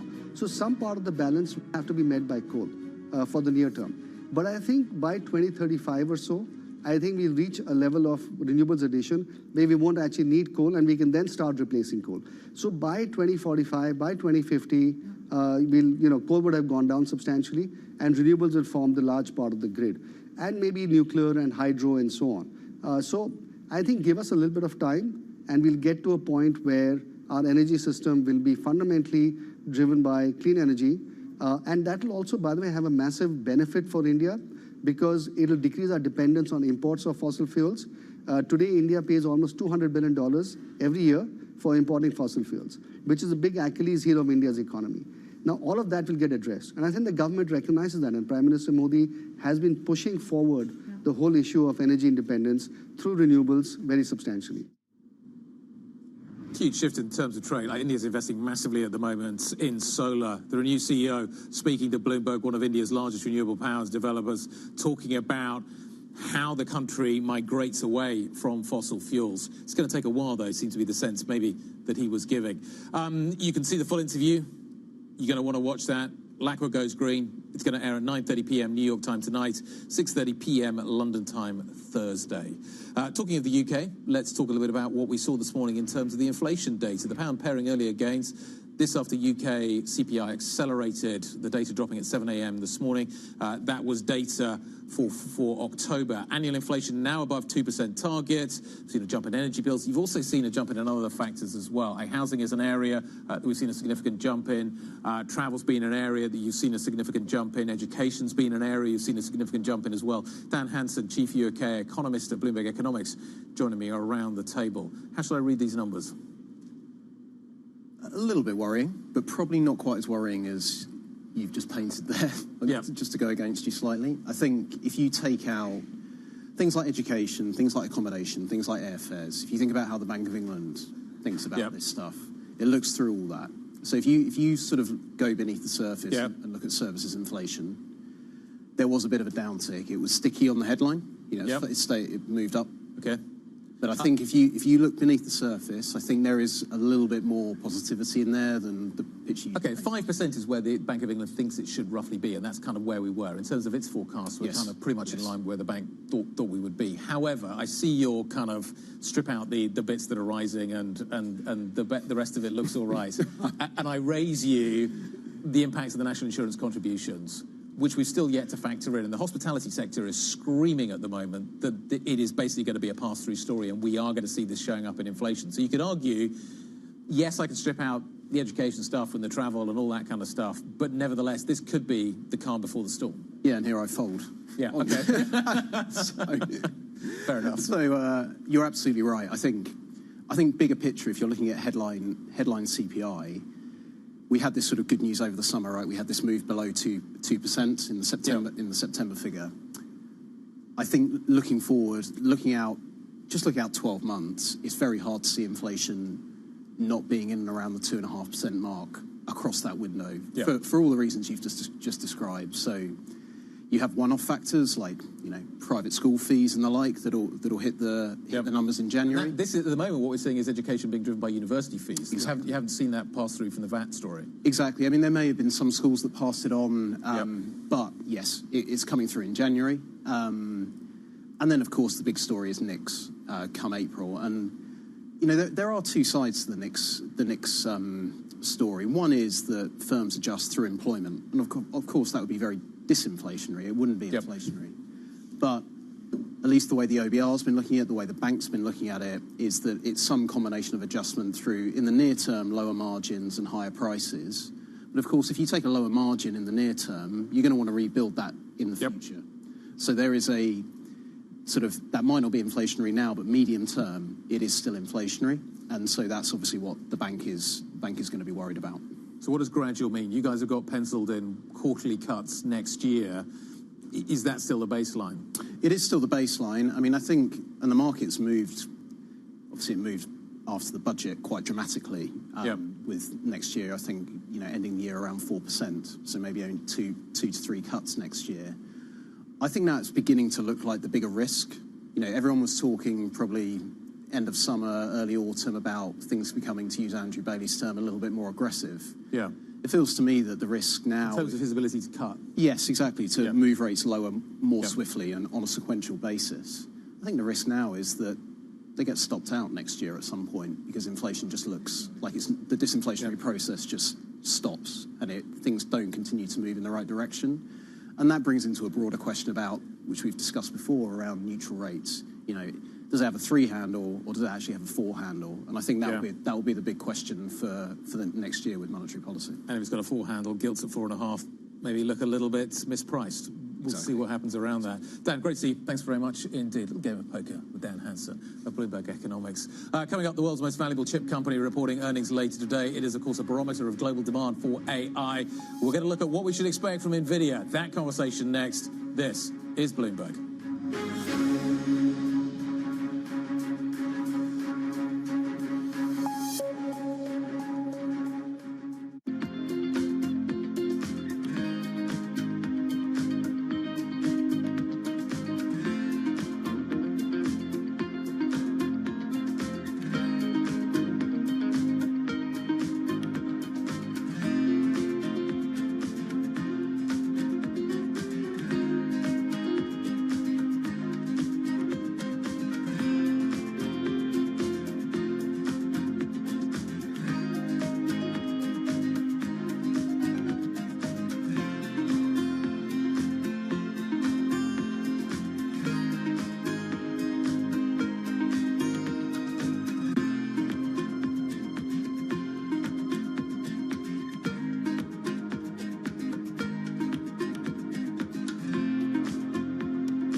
It's the world's second largest economy with a growing influence in global affairs. But geopolitical uncertainties, deflationary pressures, and questions about foreign investment linger.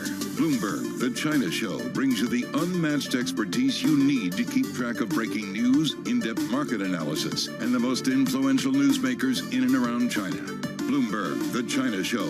Weekdays around the world, right here on Bloomberg. Context changes everything. Bloomberg loves earnings. I know it's like your Super Bowl, right? I can't wait. It's like opening presents in the morning. All right, it will be exciting. Nobody covers earnings like Bloomberg. Always on the heartbeat of the tech sector. Spread across global markets. The real-time data aspect is going to be important. We're going to bring you expert analysis on that. Sure. Don't miss Bloomberg's interview with the...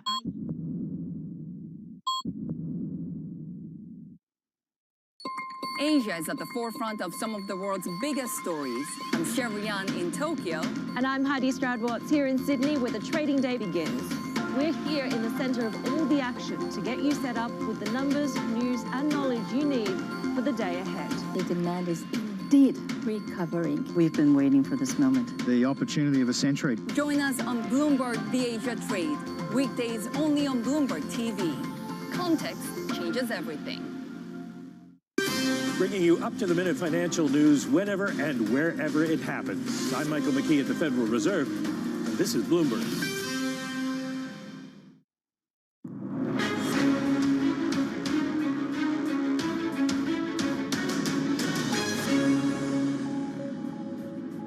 Morning, Wednesday morning, NVIDIA day. Little interesting fact for you. The combined market cap of the CAC 40 and the DAX is 4.2 trillion. The market cap of NVIDIA is 3.6 trillion. Basically, NVIDIA is almost worth what the combined value of the CAC and the DAX is.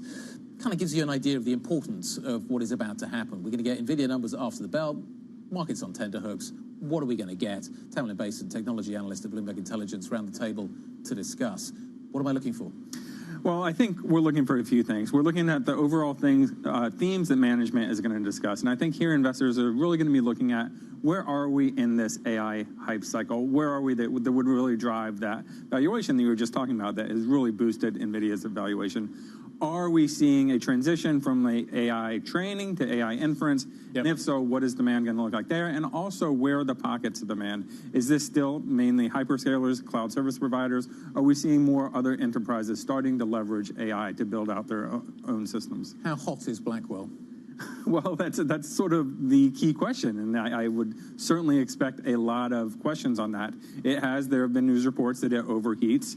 This is sort of a known thing. You have two cooling mechanisms for Blackwell. You have air cooling and this new liquid cooling. So I think a lot of investors are going to be interested in, are clients going to leverage the liquid cooling? Yep. Is there a little bit of intimidation of this going forward? So it's hot from a temperature point of view. Is it hot from a demand point of view?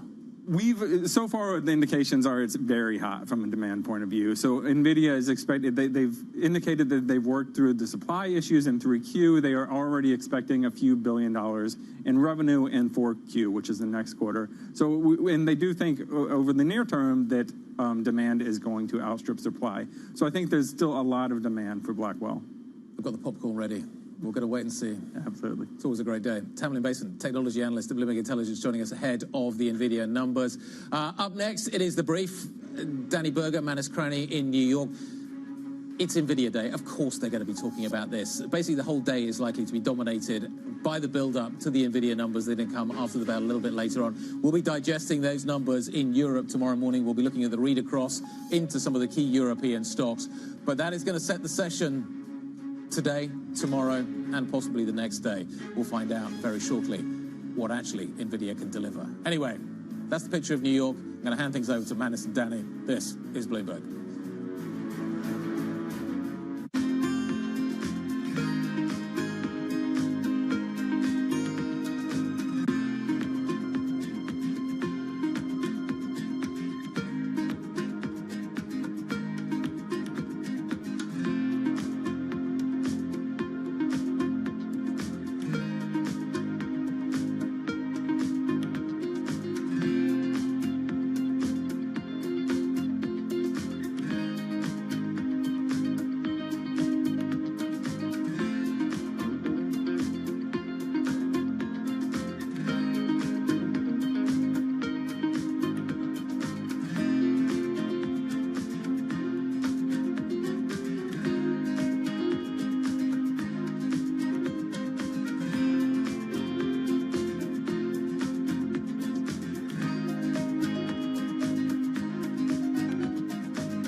What about quantum computing? People talk about that. Is that something that I should be looking at investing in? I've made a lot of mistakes, betting on these new technologies like AR, VR turns out to be not so big, 3D printing turns out to be not so big. My estimate is $100 trillion was invested in today's dollar in the PC, CPU-based infrastructure. All this is going to get ripped out to put $100 trillion or more in our GPU-based infrastructure. In that sort of quantum of numbers, I feel that the quantum computing is going to be very small. You always are worried about, I presume, geopolitical events. So are there some geopolitical events you're worried about right now? Yes. I don't know why, but for some reason, I love thinking about black swans. And at the office, everybody thinks I'm weird because I'm always thinking about what can go wrong. But underpinning the AI is the chips. And the chips, despite the CHIP Act, which I think was a good idea for the US, I still think like 80% or so of the capex of TSM is in Taiwan. And so at the leading edge, a lot of capacity is in one very small area. Forget that it's just in China, it's in a very small area. I think that's very risky. Jumpstart your trading day on Bloomberg Open Interest. 2 hours of single stock stories that are driving the opening bell action. We'll take you to Wall Street, Main Street, the C-suite, and beyond. These are companies that are growing their market. The great companies in the U.S. are the companies hitting the cutting edge. That's a different story. Get the inside track on what's buzzing in markets. With the players who are shaping the narrative. If you have bad earnings reports, you're going to get punished. They're not buying what the industry is selling. Join us on Bloomberg Open Interest. Every trading day, only on Bloomberg. Bloomberg covers the world with unmatched reach and resources. From more than 120 countries, the moment news breaks, 24 hours a day. Bloomberg, context changes everything.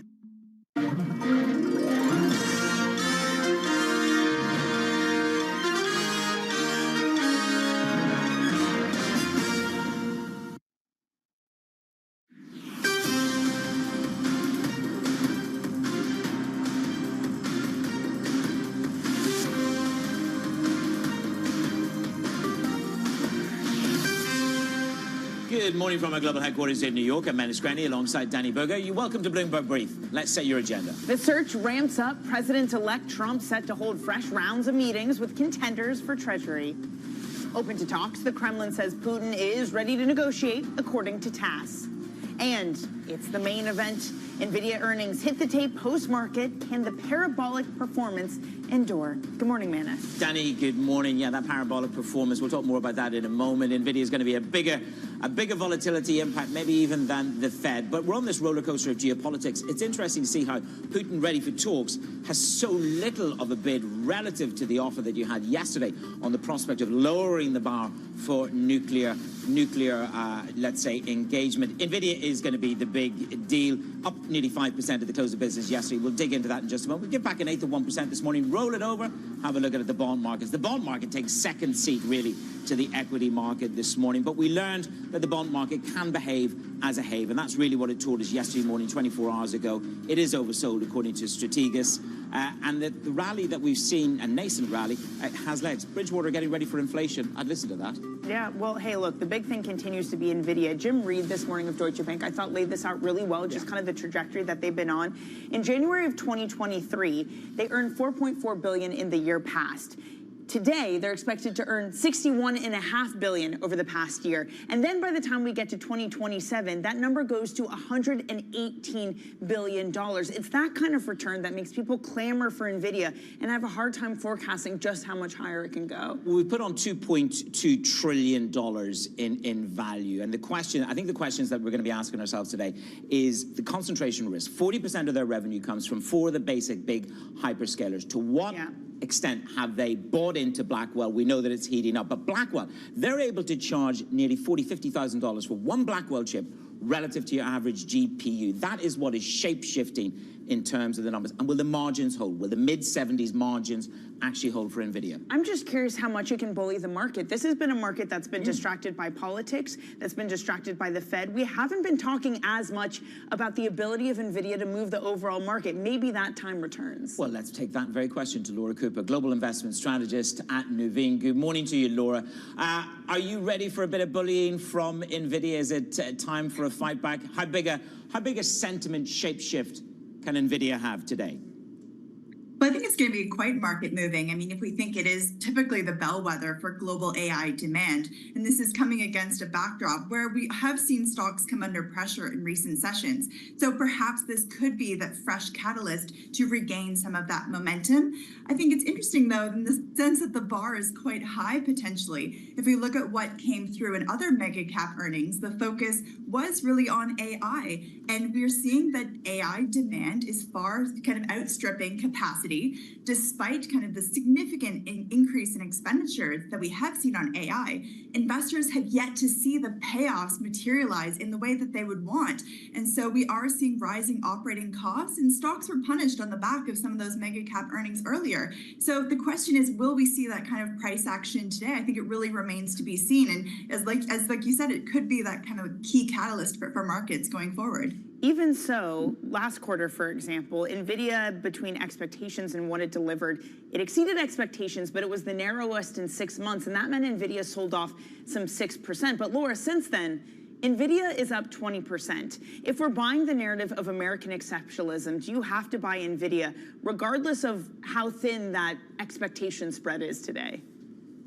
Well, I think it raises the question that you raised earlier around this concentration risk. I mean, certainly we are seeing investors pile into U.S. equities, and the question is, how much longer can this persist? And I think there's really an absence of a catalyst looking across the rest of the world to kind of thwart some of that upside. If we think about what's happening in European equities, for example, they've borne the brunt of a lot of that kind of risk-off sentiment coming from the potential trade tariffs, and it's really been a compilation of idiosyncratic stories in Europe around, some of that tech-led gains, but as well looking at kind of grid technologies driving the energy sector. But more broadly, the cyclical backdrop remains quite challenged.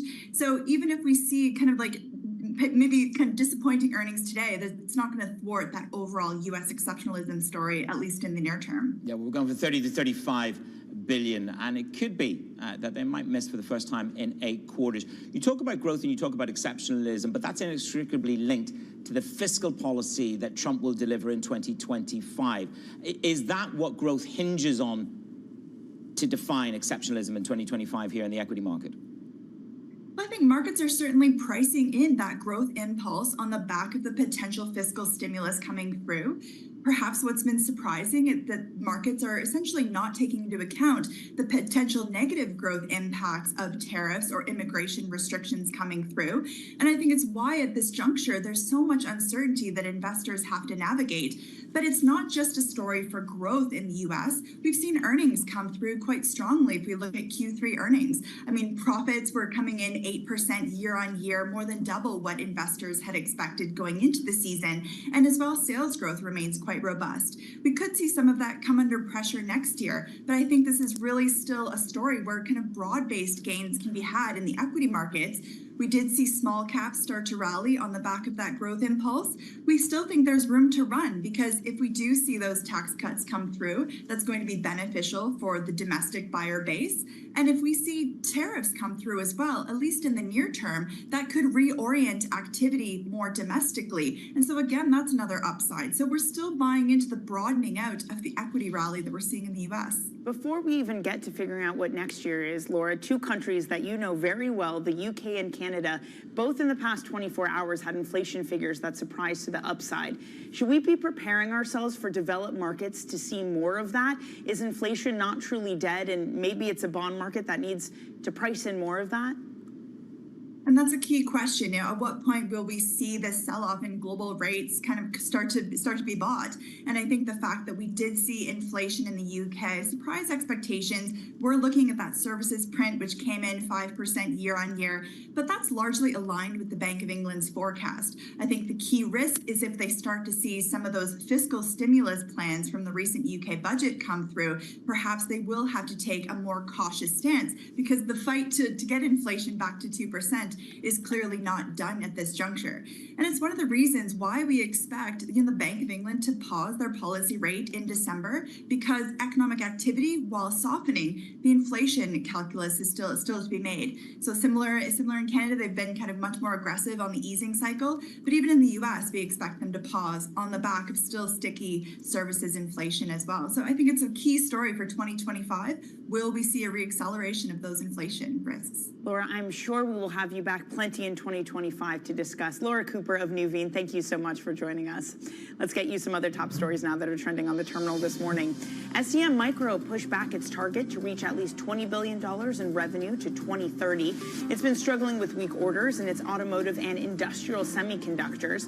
It also announced a plan to cost cut and save the company millions by the end of 2027. UK inflation accelerated more than forecast in October to well above the Bank of England's 2% target, a pickup that saw investors further dimming the prospect of more interest rate cuts in the coming months. It's the first sign of a predicted pickup in inflation over the coming year. Blackstone has emerged as the frontrunner to buy a mixed-use office complex in Tokyo that's being sold by Cebu that could be worth $2.6 billion. It would be among the biggest real estate transactions in Japan, and the parties are aiming to sign an agreement by the end of this year. Coming up in the show, still undecided, we'll bring you the latest on the next potential Treasury Secretary. And later, we're going to be catching up with RBC's Amy Wu Silverman to break down how this options market is gearing up for NVIDIA earnings as it takes center stage. All that to come on your brief.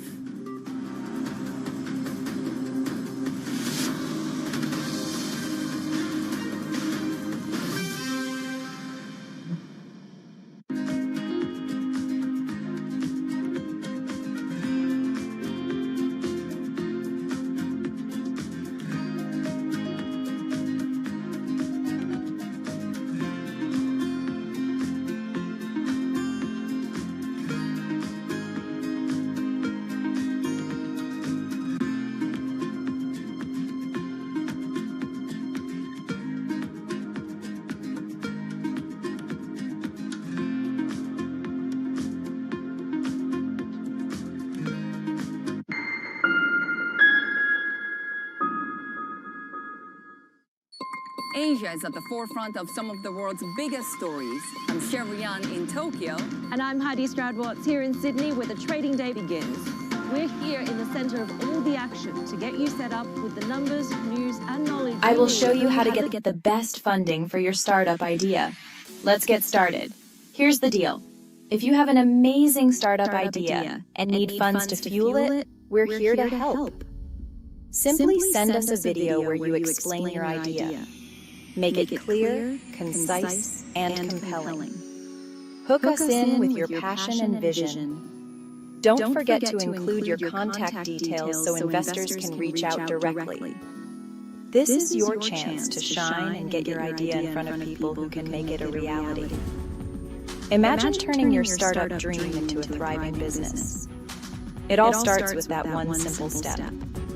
So what are you waiting for? Grab your phone, hit record, and let your idea fly. The future of your startup could be just one video away. Remember, be clear, be passionate, and most importantly, be you. We can't wait to see what you've got. Let's get funded now. We stop. I'm Francine Lacqua, and this is The Pulse, every weekday only on Bloomberg.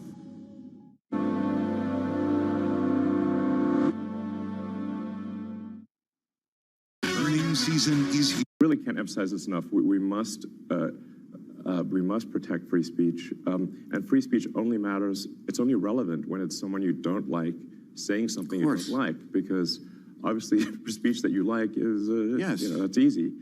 So it's the thing about censorship is that sure for those who would advocate it, just remember at some point that will be turned on you. So. This woke mind virus, how did it start? Was it bats? Was it a escape from a lab? I mean, what is your assessment of what? Because it's fairly recent. How did it start and why? I was trying to figure out where it's coming from. I think it's actually been a long time brewing. In that it's, I think it's been going on for a while.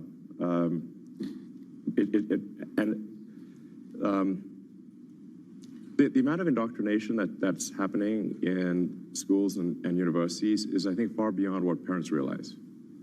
And I sort of came to realize this somewhat late.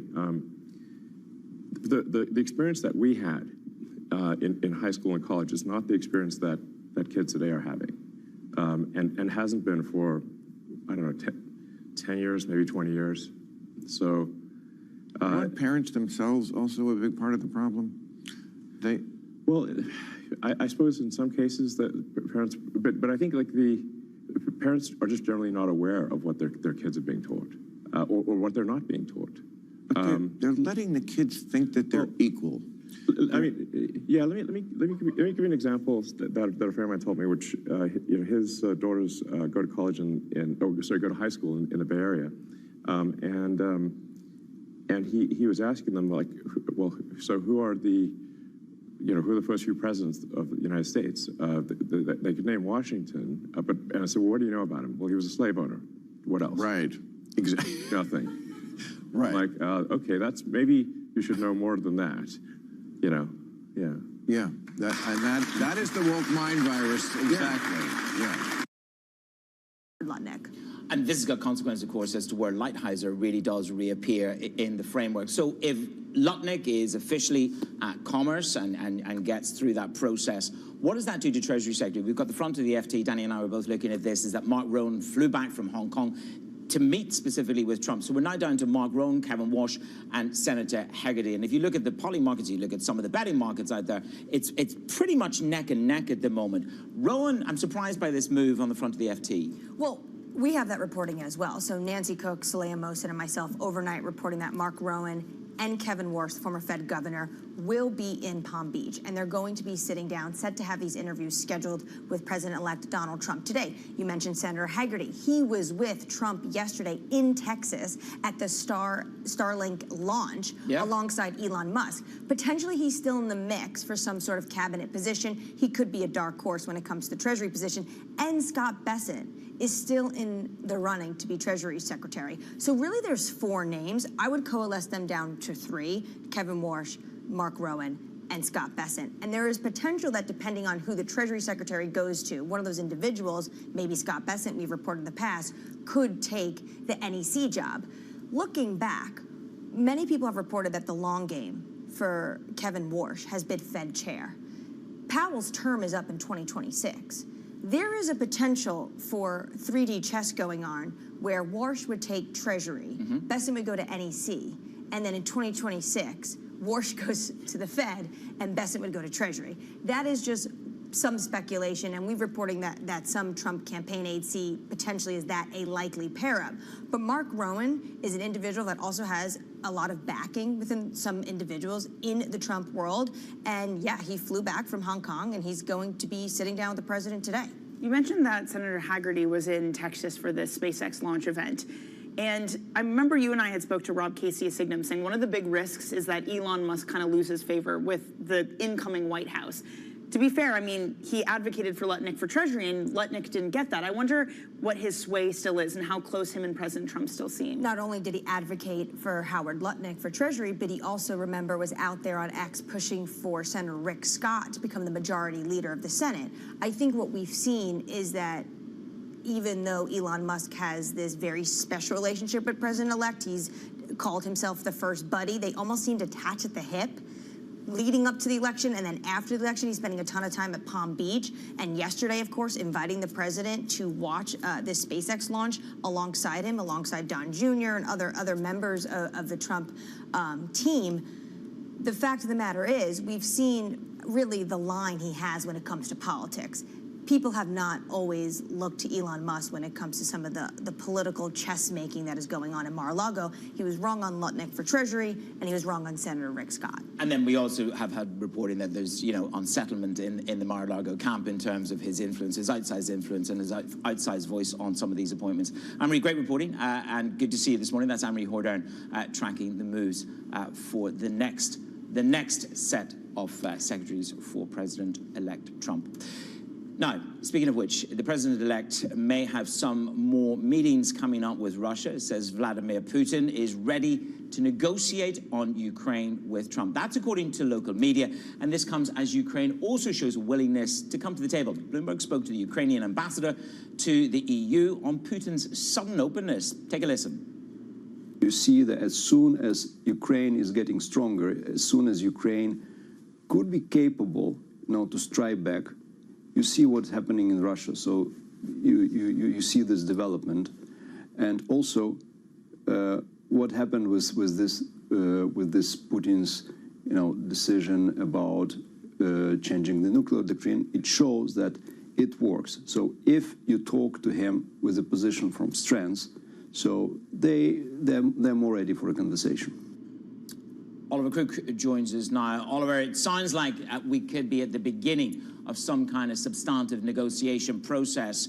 In the past 24 hours, there's been a number of events that have happened, and this is about trying to set the chessboard for who has some negotiating power. We've already heard from the Russians that they're open to carve up and withdrawal from small portions of Ukraine. Yeah, so Manis, let's get into the details of this, because as you say, the last 24 hours have been really sort of significant for this crisis that has been going on for a very long time, but maybe some sort of major breakthroughs over the last 24 hours. Let us just start with this report that originally came out of Reuters this morning, basically signaling from a number of Russian officials and former officials that Putin may be ready to come to the negotiating table to talk to Donald Trump. Now, to get into more of the specifics of what we're talking about negotiations over a carve-up for the regions of Donetsk, Luhansk, Zaporizhia, and Kherson. That is in the east of Ukraine. These are parts that are largely occupied in large part by the Russians. Russia may also be open, according to this report, to withdrawing from smaller patches of other territory. Putin, of course, still insisting that Ukraine basically abandon its efforts to join NATO. We should say that these are potentially the opening discussions, opening positions for Russia. We are very far away from actual talks and negotiations. That having been said, we have not had sort of specifics on regions from the Russians, and as you know, Manis, any negotiation starts from a price from one and a price for the other. Now the Russians potentially have put their price forward. It is far too high a price for the Ukrainians to pay, according to what their sort of red lines are and what they're willing to do. It is probably too high a price for the Europeans to pay in terms of what they have said. The question is, Manis, the fundamental question here, is it too high a price for President-elect Donald Trump to pay? That will be the fundamental sort of make or break here heading into these possible negotiations. Well, as Manis mentioned, we were speaking with Marko Papic yesterday, who said that what we're currently seeing is both sides trying to posture themselves in the strongest position possible for when these negotiations happen. Oliver, what has happened over the past 24 hours? Because it's one that the market at least begun to react to, even though it undid that. What sort of evolution did we see in the conflict? Yeah, Danny, as we've been saying, it's been a crazy sort of 24 hours for this conflict, really beginning with President Joe Biden saying that, yes, the Ukrainians can use these long-range missiles to strike within Russia. In short order, the Ukrainians did that, but they struck not just in the Kursk region, they struck deeper into Russia. That came also at basically the same time that the Russians and Vladimir Putin basically signed a new nuclear doctrine. Here I'll quote directly that the Russians have a view on attack of its territory from a non-nuclear state, i.e. Ukraine, if it is joined or supported by a nuclear power, the United States, they will consider that as a joint attack. That is the sort of position of the new nuclear doctrine, meaning that if they sort of meet those criteria and that those are sort of coalition strikes, that it would be appropriate potentially for the Russians to retaliate with nuclear force. Now, obviously, this caught the market somewhat off guard yesterday. This ripped through the sort of Haven complex yesterday. The question is, as you point out, it is sort of logical potentially that everyone tried to exert maximum pressure ahead of what could be negotiations. Oliver, thank you so much. That is Bloomberg's Oliver Crook.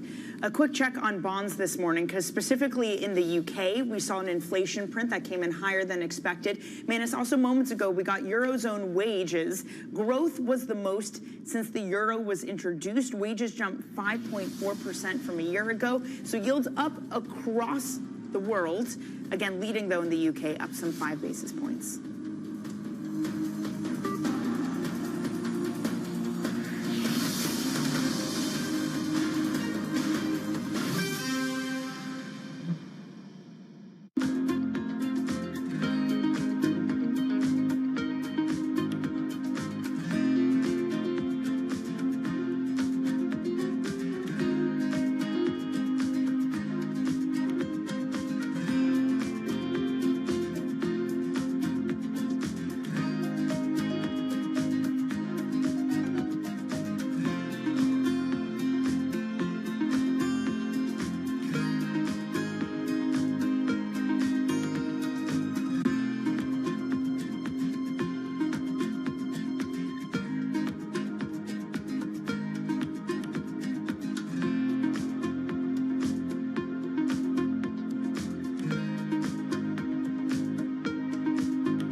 case you missed it on Bloomberg Technology.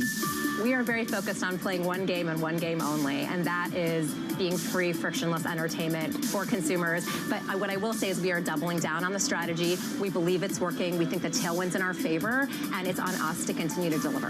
Whenever you're doing something innovative that hasn't been done before, there's a lot of trial and error and iteration. It just always has these zigs and zags along the way, and I think where we've been successful is really being reactive. Hollywood is the history of technology. Like, we are here because of technological breakthrough, right? And so we sometimes forget that art and technology kind of like come together always. And for us, it's like this redefine a little bit the technology. Again, if you understand AI as a tool for humans, then it changes the narrative. And it's less about fearing it and more about embracing it. Don't miss Bloomberg Technology, live every weekday. Good morning. This is Bloomberg Surveillance. Welcome back to the opening trade. This is Bloomberg Technology. This is the Asia trade. You're watching the close. Welcome to Balance of Power. This is Bloomberg. It's the countdown to the market open as we bring you the first trades across Europe. We'll debate the most important stories and what will drive the big investment decisions throughout the morning. I'm Guy Johnson. I'm Kriti Gupta. And I'm Anna Edwards. Join us every weekday morning for the opening trade, live at 7 a.m. here in London. Only on Bloomberg. Context changes everything.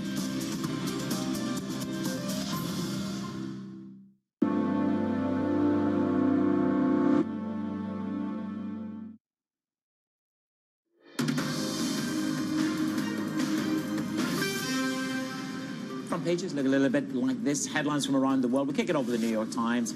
President-elect Trump joined Elon Musk for the latest Starship launch. It carried out the 6th test flight and showed a mix of progress and setbacks. SpaceX was unable to recover the enormous booster stage of the rocket, but the splashdown of the upper stage was successful. No metal chopstick moment. Next on the Wall Street Journal, Comcast is planning to spin off cable TV channels, including MSNBC, CNBC, and USA. All that according to people familiar. The business will be well capitalized and positioned to make acquisitions of related assets. NBC, Bravo, Peacock, all that remain with the parent company. And it's got a drum roll. It should have its own theme tune, actually. NVIDIA will deliver their latest quarterly results. 30 to 35 billion is what we're estimating out there. Wall Street analysts say the revenue span, it is wide. New products, Blackwell, how is it done? How has it been adopted? I think that's probably one of the questions, isn't it? The song is obviously A Whole New World, right? It's got to be Disney. That.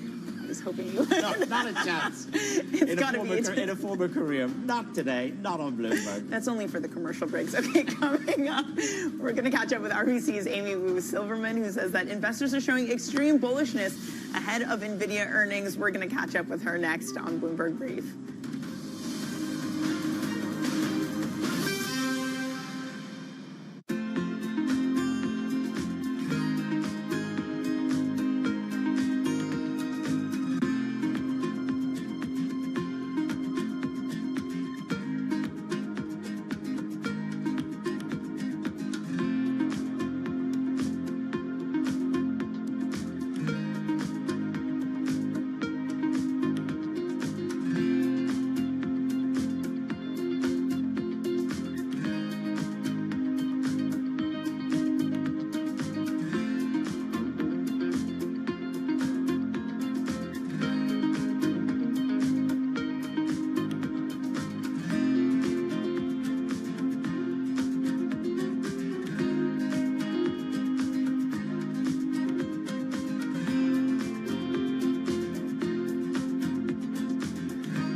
Bloomberg covers the world with unmatched reach and resources.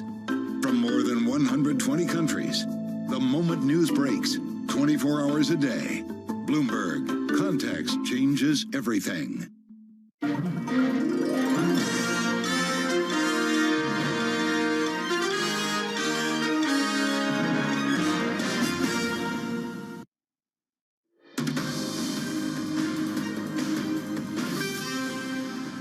From our global headquarters in New York, welcome to Bloomberg Brief. Danny Berger alongside Manus Cranny. Let's set your agenda. The search ramps up President-elect Trump set to hold a fresh round of meetings with contenders for Treasury. Open to talks, the Kremlin, and Putin says it's ready to negotiate. That's according to TASS. And the main event, NVIDIA earnings, hit the tape post-market. And the parabolic performance endure. It's a drum roll on its own, Danny. It is all about NVIDIA, not just today, but the week. We did see NVIDIA save the market yesterday. It's little change this morning after geopolitics first set it off. We're a little change this morning, slightly more weak in the Russell 2000 futures. Bond markets, though, are under a bit of pressure. That might be because of global implications of both UK and European wage growth coming in hotter than expected. Your 10-year yield up nearly 2 basis points. But bonds step aside. It's NVIDIA that takes main stage today, Manus. It is indeed. I mean, it's put on $2.2 trillion in equity value this year. And if you look at the couple of things that we are going to be focused on, one, what is Blackwell, the new chip, doing? You just think about the kind of pricing for that. It's $40,000 to $50,000 relative to an average GPU, which is $30,000. Then you begin to understand why this company is so sought after, to be able to continue to deliver the revenue growths that we've seen from this company. It is unprecedented. And again, I go back to the numbers from Jim Reed of Deutsche Bank that in 2023, $4.4 billion is what NVIDIA earned over the preceding 12 months. Today, that's expected to be $61 billion. By 2027, that's expected to be $118 billion. These are huge numbers with huge expectations. Helping us to break it down is Amy Wu-Silverman, head of derivative strategy at RBC. Amy, just what is this option market setup looking like for NVIDIA's earnings today? Like in one sentence, it's pretty bullish, and that has not always been true, even though the stock obviously has been doing quite well. It's much more similar, Danny, to the beginning of this year where we saw so much demand for call options that it was actually inverted, meaning the call implied volatility was greater than the put implied volatility. That's generally something odd that we see in derivatives, although less so now for NVIDIA, but we're still seeing that bullish sentiment this time around. Look, Amy, part of this bullish sentiment is transmitted in the year-ahead estimate 6,500 from Morgan Stanley, Goldman Sachs. There's a sense of exuberance in these equity markets. Danny and I caught up with Goldman Sachs last week, and they're writing far out of the money calls, and they're funding those. Sorry, they're writing far out of the money calls, and they're buying sort of near term. How bullish is the setup going into Q1 for equity markets overall? Yeah, it's a really interesting question. And the way I would characterize it is the outlook is very sanguine. However, there are tails to watch out for. And I think this is a setup that we're just going to have to start to get used to, in particular with President Trump in the office again, which is, you know, in general, he is someone who looks at the stock market as a gauge for himself of how successful the administration is. And overall, the economic outlook is positive too. But that said, there's just more volatility that we would expect and that portfolio managers expect in his administration. And you see that in the bid up of out the money tails, in particular on the downside. And I think that's how portfolio managers should navigate going forward, which is to own those tails, but in general to be set up positively. Amy, it used to be, though, that as NVIDIA goes, the markets go. Should I scratch out NVIDIA now and just put bond yields, that as bond yields go, the equity market goes? I mean, a little bit probably, but look, you know, I always say it comes down to the meat of the market. And look, the meat of the equity market still comes down to the Mag 7. I definitely think the broadening trade is healthy, and we have seen that. But what I've sort of warned investors is you can't have the broadening trade if the Mag 7 goes, period, because it's just simply a matter of concentration and waiting. Those have to be healthy. Those have to be okay. They don't have to be, you know, slam it out of the ballpark, but they cannot go. But at the same time, if we do have more of these IWMs doing well, these cyclicals and these old economies, that's obviously healthier for the undertone of the market than it was before. So the other side of this trade, Amy, is that today some people would rub their hands with glee, Nancy Tengler being one of them. She said, if there's any dip in this market, in this NVIDIA market, you want to jump in. If there is an unseating in NVIDIA today, it would be a spectacular opportunity really to get involved in those out-of-the-money calls, because this stock has a way of rehabilitating itself. Yeah, I think that's right, and I think that's why you see the derivatives market positioned as it is, which is, one conversation we've had a lot is going into the election, it kind of felt like your hedge fund community was relatively well positioned for elections, but it didn't feel like that with the long-only asset manager community. And I can tell you just from ad hoc conversations that not everyone is fully in the market yet. And when you see this situation of this kind of FOMO and MOMO, this necessity of having to catch up, right, especially as we get into year end, I do think it's more of a buy the dip mentality than it is the other way around. And then you just have the seasonals going in your favor for November and December. Now, will that look different next year? Sure. But as we head into the end of the year, that's why I think the outlook remains sanguine. One of the things we saw after the election was basically for every single asset class, for volatility just to collapse. Amy, how much do you understand of the risk rally we've seen since then? I realize we've given back a fair chunk of it, but how much of that is just about the fact of volatility dissipating with certainty, maybe on not what policy would look like, but the man behind the policy for next year? I always think there's irony to this, because when I actually speak with investors and they kind of think back to the 2016, 2020 era, and they think, oh man, that intraday volatility, that Twitter volatility was awfully high, right? Look, what I would say is you're going to get a lot of dispersion in this market. And what I mean by that is when you have a pick like RFK, for instance, that obviously has a lot of impact to healthcare volatility, but it could be opposite for financial volatility. And so when some sectors are zigging and others are zagging, your index level volatility appears quite low, it appears quite damp, but it's actually a function of those sectors moving in different directions. And I think that dispersion, our technical name for it in the derivatives market, is going to be something that we're really going to watch out for. And it harkens back to the market that, we used to call that paddling duck market. It looks calm on the surface, but there's a lot of rotation going on underneath. It's a little bit like sometimes we're getting ready to do the 5 a.m. here every morning.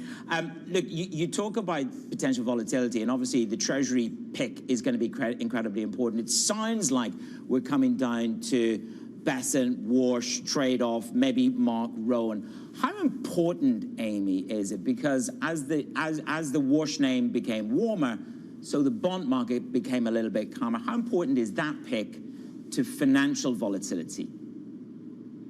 Yeah, it's a great question. I'll just say, of all the sectors we've been talking about, financials has looked the most okay. It's something our chief equity strategist has echoed as well, in the sense that, no matter who you put in that spot, the idea of greater M&A, the idea of more deregulation, and perhaps changes in the other regulatory units would be net positive. But I do think anything that has a higher correlation to bond markets and maybe expertise in that area will obviously be good for equity markets. But again, one thing we've spoken to investors about is that Trump views the stock market as a gauge to his success, and if that is the case, that in general should be good for equity markets.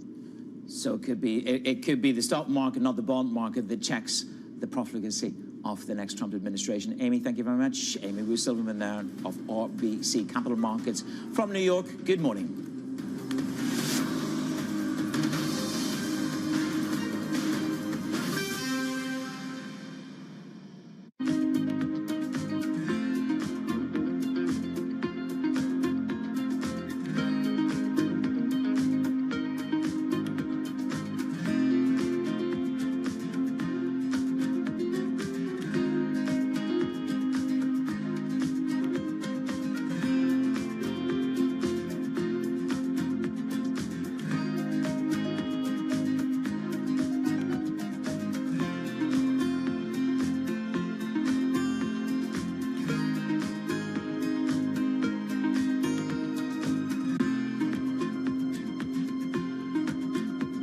Welcome to the world of decentralized finance. Massive outperformance from Bitcoin. Bloomberg's covering all things crypto, the people. The tectonic shift emanating from Washington. All we're looking for is clear rules and an ability to build in the United States. Crypto shouldn't be partisan. The transactions. Really a record-breaking moment. Crypto VC is back. And the technology. It's really the beginning of a global on-chain economy. And if America doesn't embrace it, we're going to be left behind. Bloomberg Crypto, only on Bloomberg. Why should I want to invest in the pharmaceutical industry? Is it going to continue to grow as it did last year? And what about your own company? Do you think it's going to have good growth prospects over the next couple of years? I think the reason to invest in the sector is the science. I mean, when you look again, if I go back into the history, for most of the last century, we were only giving people pills and small molecule drugs. Then we discovered that we had this whole world of biologics, and we could treat diseases with biologicals. More recently, we've discovered that we can reprogram your cells, we can edit the genome, we can use these RNA therapeutics to completely transform areas of medicine. Those technology areas are at their very nascent stage, and what we're going to find is they're going to open up whole new areas of growth from our business standpoint and a human health impact standpoint. We hope that as we work in our areas like cell therapy and RNA therapeutics, we will also be able to climb to a whole other level of market cap over time.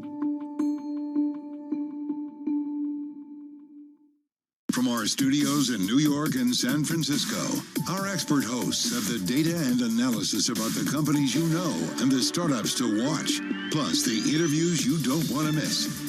Watch Caroline Hyde and Ed Ludlow on Bloomberg Technology, the only daily business show dedicated to tech, right in the middle of the trading action, every weekday, only on Bloomberg Television. Context changes everything.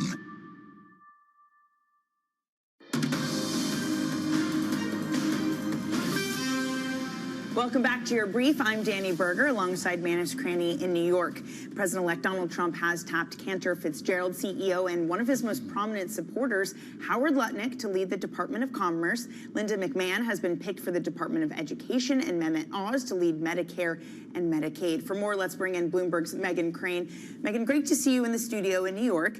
So we're getting these appointments now pretty fast and furious, save for Treasury. We'll touch on that for a second. But what's the decision-making behind the scenes to get some of these names brought up?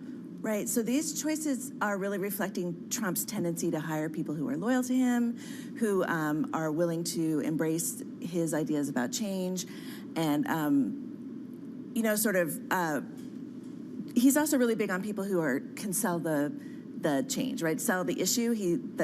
The TV doctor might have been a surprise to run a huge bureaucracy, but he, you know, he is a personality, television personality, who has really been around, and maybe you can see how Trump would be drawn to someone who is loyal to him, but also who can sort of sell his ideas about change in those organizations. Well, we're already beginning to understand how Lutnick will go to Commerce, but go to Commerce with perhaps a more expanded leadership portfolio. He will have an outsized role in foreign trade. And again, the question is, how is he empowered to do that? And if he goes to Commerce, this again narrows the field again for Treasury, doesn't it? Right. So he was a leading candidate for the Treasury Department, but obviously has been taken off the table to go to Commerce. I think it was particularly interesting that Trump has not yet made a choice, which to me signals that he doesn't really like the candidates who've been in front of him for that role yet. Okay. So he's met with more people. He flew to Texas with Senator Hagerty yesterday, who's apparently in the mix for that. You know, Trump seems to be decisive on these choices this time, so I'm a little surprised it's been taking so long. Maybe he's trying to find just the right fit, because Treasury is obviously a very powerful role.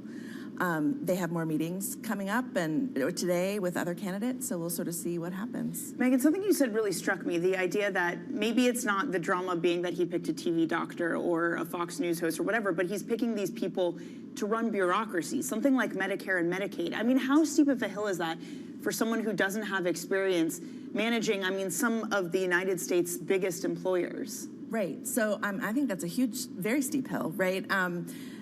The Centers for Medicare and Medicaid insure like a third of Americans through, you know, Medicare, Medicaid, and the Affordable Care Act.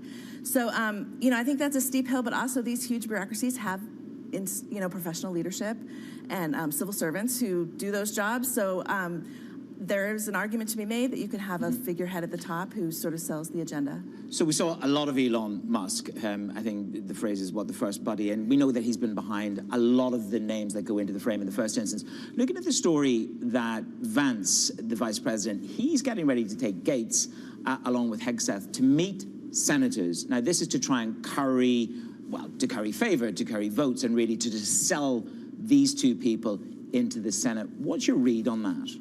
Well, interestingly, that's like the traditional way of doing it, right? They go and meet with senators and sort of sell themselves. There's sort of 100 different job interviews, I suppose you could think of it that way. Sure. It makes me think that they're leaning against recess appointments and sort of trying to get enough votes in the Senate for these rather controversial picks, especially Gates and Hegseth also, who doesn't necessarily have a lot of experience. Certainly not running a huge bureaucracy like the Department of Defense. Again, that goes back to Danny's point in terms of the qualification for the size of the portfolios that they may well have. Megan, thank you so much. Getting up early and keeping it real here on Bloomberg Brief. Megan Crane on the political front. Wall Street is watching one stock only today. That is NVIDIA. The earnings are set to come after the market closes. The stock is up 200% this year. Let's bring in our Bloomberg intelligence analyst, Tamlin Bassin. Tamlin, good to have you with us. Look, there's commentary from everywhere. This stock is up 2.2 trillion. This is about building the narrative around the revenue going forward. How close is it on the revenue numbers? Just set out the stall on what we can expect after the close today. Yeah, so I think on the revenue numbers, the market's certainly going to be looking at whether or not NVIDIA hit both the 3Q guidance, but also analyst expectations for 3Q. But I think even more so, the market's going to be focused on what guidance for 4Q is. Now, we aren't anticipating a bit of a slowdown, but the question is, what is the nature of that slowdown going to be? And also, where is demand coming from? Are we still seeing just rampant demand for data centers? Is that being driven by cloud service providers, or are we seeing other enterprises sort of getting into the mix and starting to leverage NVIDIA's GPU products? I'm already imagining the post-earnings call, Jensen Huang in a leather jacket somewhere and doing his, as Dan Ives says, drop the mic moment. What are going to be the calls and pressure that Jensen specifically is going to be facing in this earnings report? So he's going to be facing pressure, one, on sort of this demand wrap, but also specifically on the Blackwell platform. Now, this is a platform that is touted as sort of the next generation of NVIDIA's chip, and they have expected revenue from Blackwell to be in the billions of dollars in 4Q. However, there have been media reports of a potential overheating issue, and I think there's going to be a lot of questions on Blackwell. Is this something that the market is really taking up as much as management has expected? So I think that's going to be absolutely a key area to focus in on. Tamlin, obviously, the first time round under Trump won, NVIDIA had a lot more exposure to China than it has now. But over 57% of its overall production is actually on an international basis. So there is a risk with the international business, but perhaps less dependent on China. Yeah, I think that's a great way to put it. They've sort of refined the products that they bring to market in China, and that's also, with their growth elsewhere, that's lead to China being a lesser percentage of overall growth. But certainly with Donald Trump coming back into office, there's a chance that these sort of export controls are going to tighten. And NVIDIA, and I think the entire technology sector, is going to have to navigate these frictions going forward. So I would also expect a lot of questions on how NVIDIA is positioning itself to do just that. Tamlin, the thing I always come back to, and Manus mentioned this morning, the concentration risk. Microsoft is 20%, just under that, of revenue for NVIDIA. Meta, 10%. Supermicro Computer, 7%. How have we heard from some of these hyperscalers and their continued demand and their desire to keep ramping up spending and supplying NVIDIA with the revenue that Wall Street craves? Right. Well, in the near term, we have not seen really much of any indication that there's going to be a pullback in the capital expenses from these primary clients. But I think the question is, where's that next wave of growth going to come from? Is it going to come from other enterprise clients? Is it going to come from sovereign clients, which is something NVIDIA has talked up in recent years, where they're seeing more governments interested in building their own AI systems. So I think a lot of people are going to be focused on where is that next wave of growth going to come from, in the event that these key clients do eventually sort of narrow their AI spending. The one thing that the market is going to be focused on is the margins, and obviously the suppliers into NVIDIA are incrementally raising their costs. Can they still survive in the mid-70s on the margin side, Tamlin? Yeah, I think in the next few quarters it might be tested a little bit just because of the Blackwell rollout and sort of some of the components that go into that. But I think we're seeing long-term, we think it's probably healthy range for them to get back to, I think, after they work through sort of these supply issues that they're facing in the near term. Tamlin, thank you so much. That is Tamlin Basin of Bloomberg Intelligence.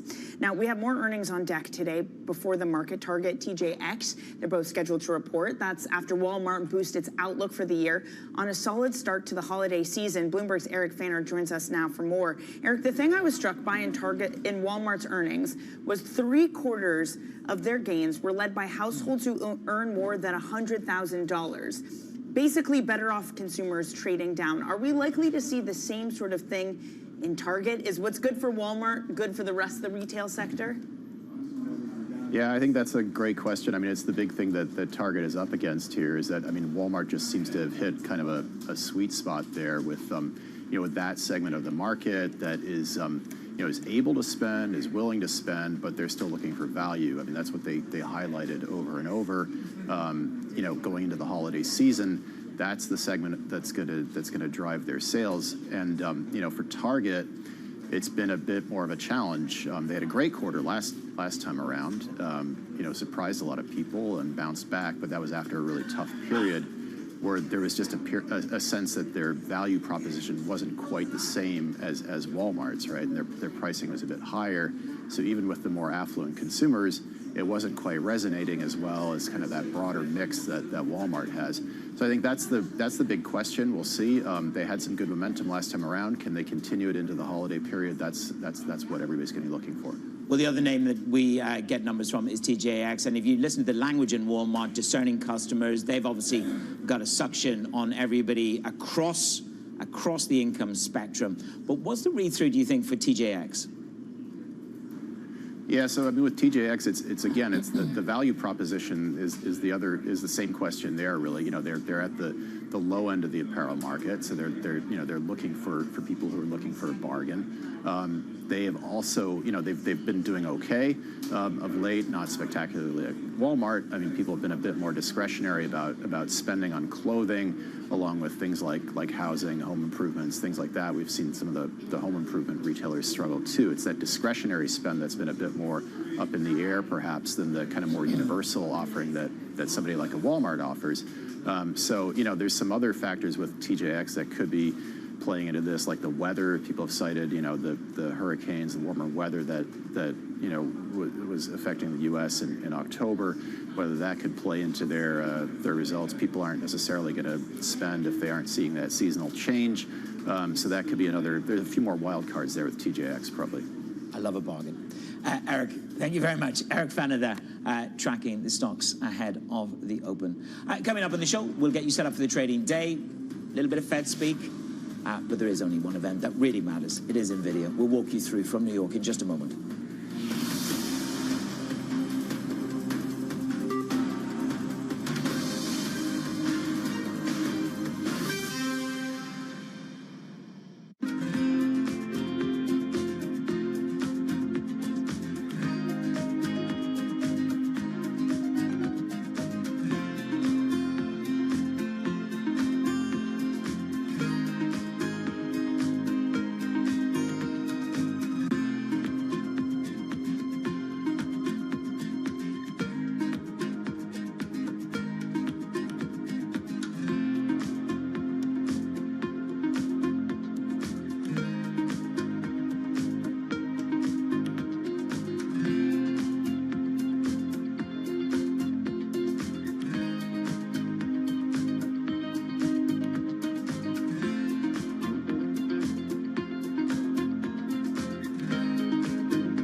everything you need to get the edge at the end of the market day. Big tech earnings kick off later this afternoon. Gilead is coming out right now. We have take two numbers. Back to the markets, right? Our bread and butter. NVIDIA is one of the best stories in the tech space. That actually matters a whole lot more. It might shock some of your viewers. You're watching The Close.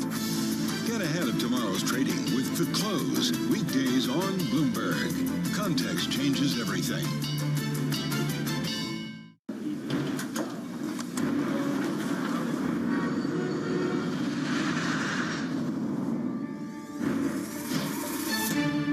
Middle East and Africa. Vibrant resources and high-yield investment opportunities abound. Join me on Horizons Middle East and Africa for the stories, newsmakers, and insight from this exciting region. Now weekdays, only on Bloomberg.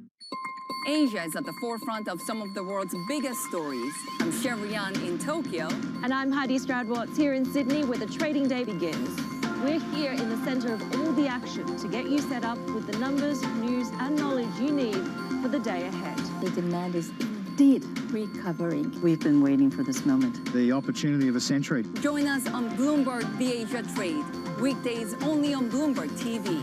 Context changes everything.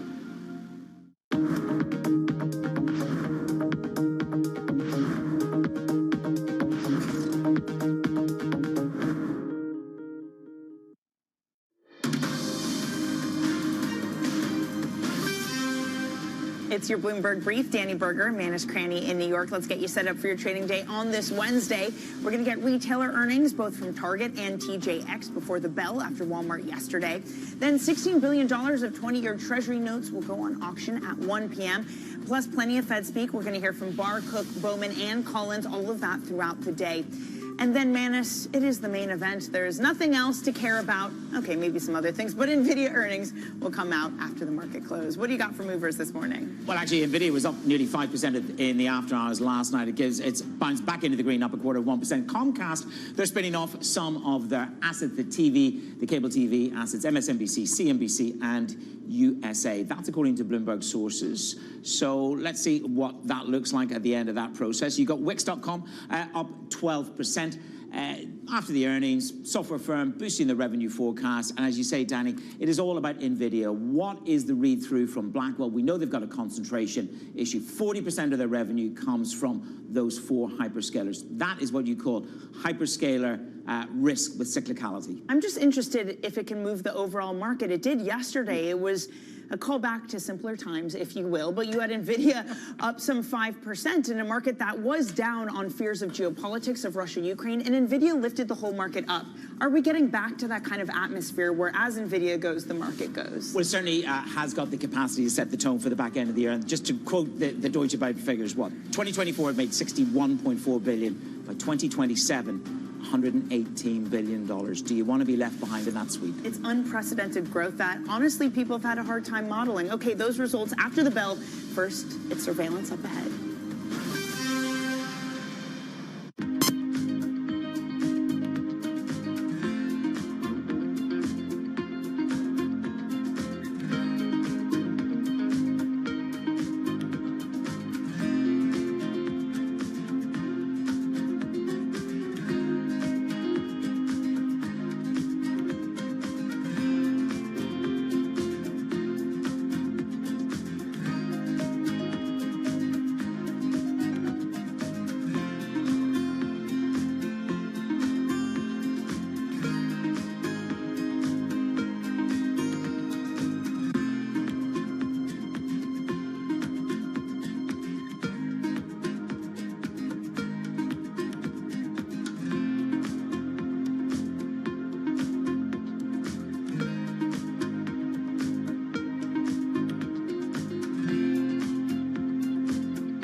Stefano. I'm the owner of the family office and the company called Company I Limited. I also have a live streaming channel for startups. It's SG Trader, so we let startups to pitch investment community on our channel. I give them 3-minute pitch. We publish their video on our channel, and everybody who is interested, please welcome to send me your video, and I will roll for almost a month your video for all financial community. The channel is live, it's streaming live 5 days a week, from morning till night.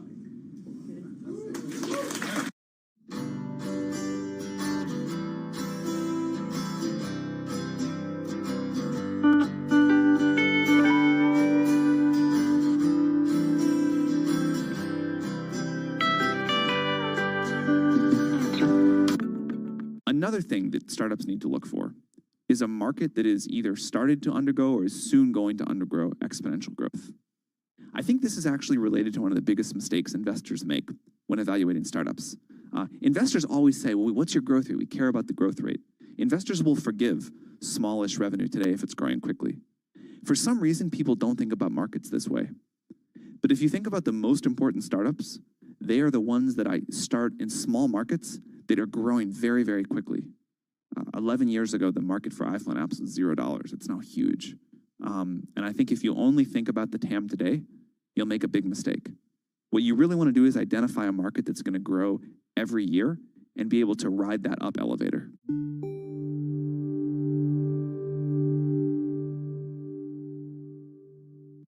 On Bloomberg, context changes everything.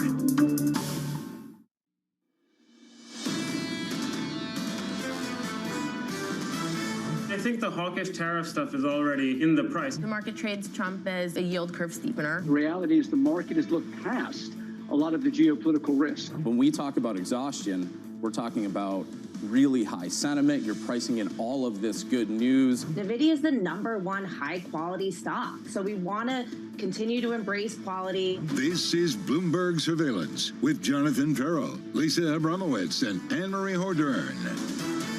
Live from New York City for our audience worldwide. Good morning, good morning. Bloomberg Surveillance starts right now on a 2-day winning streak on the S&P 500. Your equity picture looks a little something like this. Equity futures on the S&P up by 0.06%. On the NASDAQ 100, pretty much flat and unchanged, up 0.03%. The two names you need to watch through the next 12 hours. One is Target, a little bit later this hour, earnings dropping from them, and NVIDIA, the big one, after the closing bell with 68 buys, 6 holds, and 2 sells, embracing a ton of career risk. All I can say is anyone who's saying sells, these are the statistics that I'd be looking at. In January of 2023, NVIDIA earned $4.4 billion over the preceding 12 months.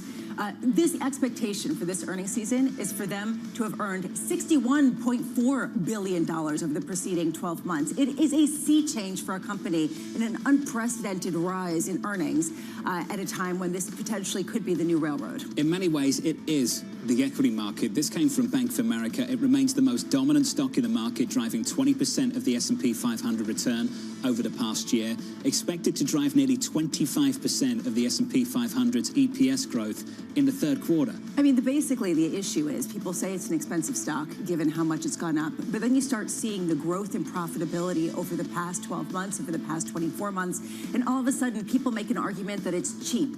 We don't even understand the seismic shift that NVIDIA represents or what potentially it's cashing in on, and that's the reason why a lot of people say this will be the ultimate gut check at a time when yesterday, amid all of the gloom and fears of nuclear war, NVIDIA shares were up 4.9%, and that lifted everything along. Might as well be long. NVIDIA's up in the pre-market by 0.1%. Do you want to talk about Game of Thrones? Let's talk about Game of Thrones. President-elect Donald Trump nominating Howard Lutnick to Commerce Secretary, and this is the quote that stood out in the press release. This is what he said. He will lead our tariff and trade agenda with additional direct responsibility for the Office of the United States Trade Representative. That's a big job. It is a big job, and there's a lot of questions about this. Does this mean that now the ambassador of USTR reports up to Howard Lutnick? This is a signal now to anyone that wants to do a trade deal with the United States. This is the man you would need to talk to. It reminds me of 2016 when Wilbur Ross came in. He was really at the helm of those trade negotiations, but then pretty quickly you realize the individual that really understood the legality of trade was Robert Lighthizer, and then it quickly moved on to him as the main man behind trade. So a lot of questions on what exactly this means, because it looks like he has an expanded portfolio beyond commerce. Okay. Legality, schmagality. I think that there is this question at a certain point of what people actually want to get done, and is there a cohesive strategy here? What is that cohesive strategy, and how is it going to get through? And I think ultimately The legality, I mean, okay, we can negotiate this and figure out what's going to happen, but the bigger picture is, what is the strategy? Because that, I think, isn't so clear sometimes. The guiding light for a lot of people, cabinet appointments. This was the strongest signal yet of how seriously they're taking tariffs when they come into power in the next few months. This is someone who sat around the table and had a conversation with us about tariffs, someone who went to Madison Square Garden and reflected on 100 years ago of there being no income taxes and all we had were tariffs. We asked a very blunt question around this table. Will there be carve-outs? Will Apple get a carve-out? What did he say? No, they won't. No, he said no carve-outs. He basically was talking about taxes, tariffs, and how maybe in the past you saw these waivers given to certain companies when it came to tariffs. That's not going to happen. According to Howard Lutnick, and now this individual is at Commerce, this liaison between the government and private sector, but then also have this broadened portfolio. He seems to be the man behind Donald Trump's tariff agenda. Anne-Marie's reporting. We're going to hear from Kevin Walsh and Apollo's Mark Rowan down in Palm Beach, Florida. Not us, the President-elect Donald Trump, interviewing them both a little bit later. Coming up on this program, we'll catch up with Julian Emanuel of Evercore, ahead of earnings from NVIDIA, Ed Mills of Raymond James as Trump's search for Treasury Secretary continues. We'll catch up with the retired Lieutenant General Robert Walsh of Academy Securities on Russia-Ukraine tensions. We begin this hour with stocks rising as traders await NVIDIA earnings after the closing bout. Julian Emanuel of Evercore saying the bull market isn't over, but there will be volatility ahead. The relief that the election was clear and uncontested has given way to a correction that acknowledges the geopolitical, policy, and interest rate-driven strategies ahead in 2025. Julian joins us now for more. Julian, good morning to you. Good morning. Let's talk about some price targets. BMO, 6,700, 2025 year-end. Goldman, 65. Morgan Stanley, 6,500. You think mid-2025, 6,600. What's behind that? So we think there's a lot of parallels in the way the market has digested the election and moving beyond to not President Trump's first year in the first term, but the second year of the first term. Think about that. 2018, the year of tax cuts, the year of tariff and trade wars, and the year of gently rising interest rates until they rose a bit too far at the end of the year. That's what really makes sense to us. And then, of course, the other part of it is a Fed that would like not to be at loggerheads with the president, but the data and the policy where inflation and growth may be going may cause them to have to sort of ease up on the rate cutting as opposed to the counterpoint where they were hiking in 2018. In the days after the election, in the immediate aftermath, you speculated on the prospect of a melt-up in equities. The rally has since stalled somewhat. What's your view on that now? I think there's a digestion phase going on, processing all the change. Look, the American people voted for change. We are getting change, fast and furious, and there's clearly a bit of I think the other aspect of it is that going into the vote, the very clear preference among our clients was to see a divided government. So, but you have the unified government. The mandate is to move fast, and that means more volatility. And again, there's a lot of uncertainty about how policy is going to be implemented. We talked about those dynamics. And there's a recognition that the bond market is going to call the tune for the next year at least. That's what I wanted to pick up on. That was the expectation, that essentially you can say whatever you want and try to find whatever loopholes, but ultimately the big check is going to be the 10-year yield that's going to come in and rule the roost. We haven't seen it rule the roost. In fact, the rise that we've seen in yields has not impeded at all the rally that we saw post-election. At what point does it actually start to exert its pressure? So if you look at the last week or two, the bond market has been a bit better behaved as we're trying to digest this all, and we've stalled out below 4.5 on the 10-year yield for now. We think if you start moving towards 4 3/4, and then of course the cycle high is at 5%, and that isn't our base case at this point, because frankly, what we think when the Treasury Secretary is announced, whoever that person is, it will likely be a person who understands the dynamics of the bond market and the need to project policy and concern there, because frankly, as the bond market is moving, that tells you how far you can go, as it did in 2018. Is this a paradox? Somebody who is going to be a Treasury Secretary that gets some of these policies across, that also is sensitive to the bond market?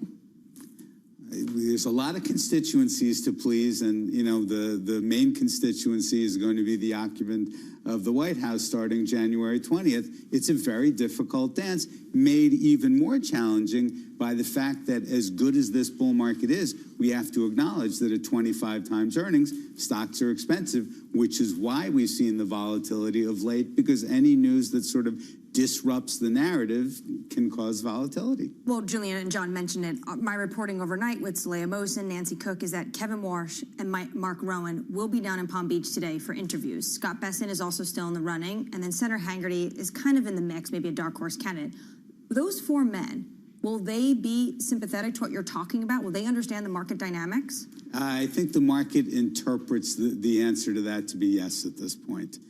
And I think the reason that this has taken longer than expected is to fully appreciate the difficulty of the dynamic and the importance of making sure the bond market doesn't run away so the policy initiatives aren't limited and we get the change that the country voted for. When you're talking about, though, the 6,600 end of June 2025 for the S&P 500, at some point, are tariffs going to bite into that?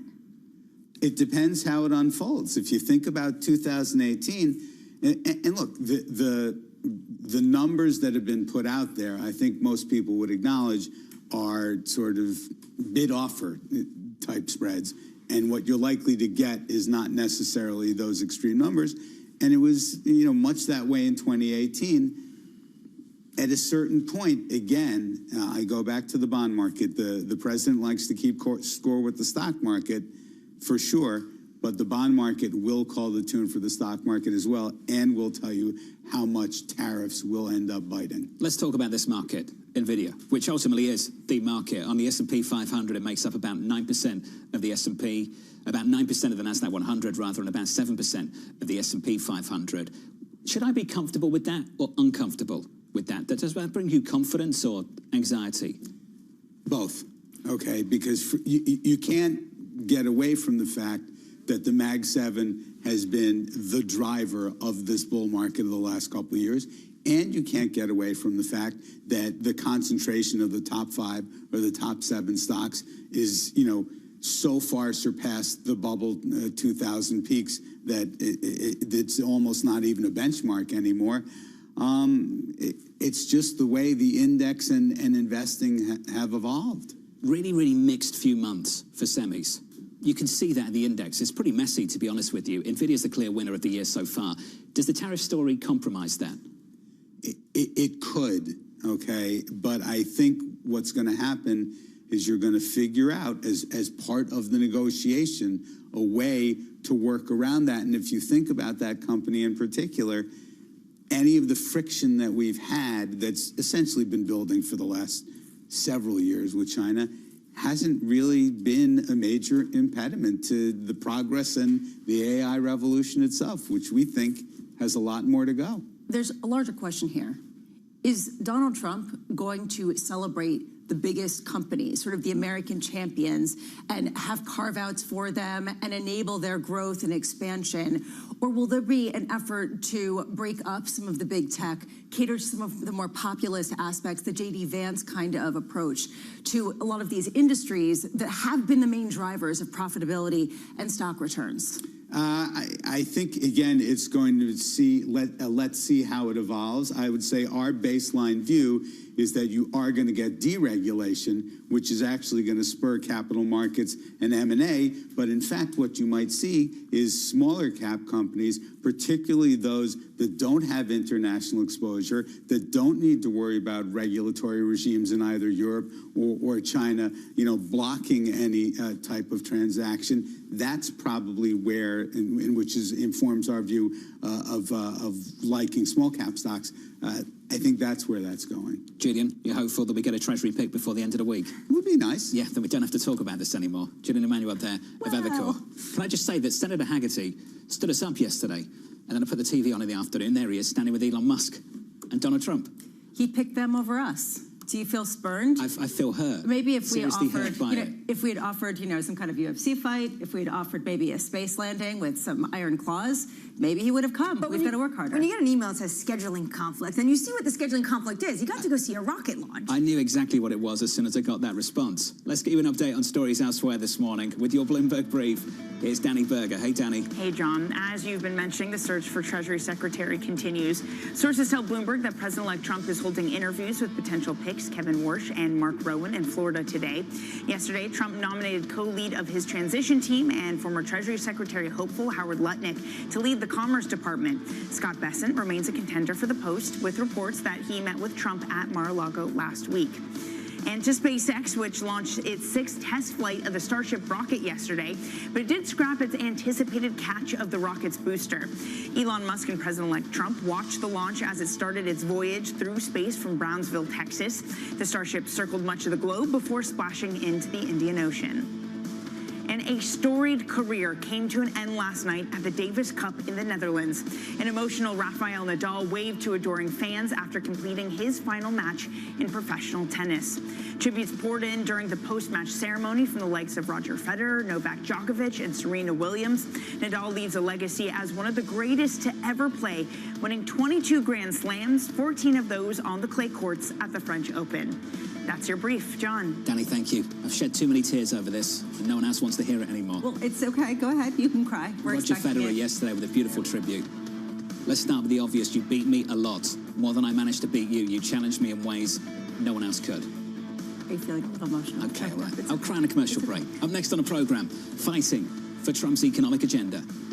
At the turn of the century, our economy was rocking. We had no income tax, and all we had was tariffs. Is that a sneak peek of the future? That conversation up next from New York City this morning. Good morning.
On the heartbeat of the tech spread across global markets. The real-time data aspect is going to be important. We're going to bring you expert analysis on that. Sure. Don't miss Bloomberg's interview with the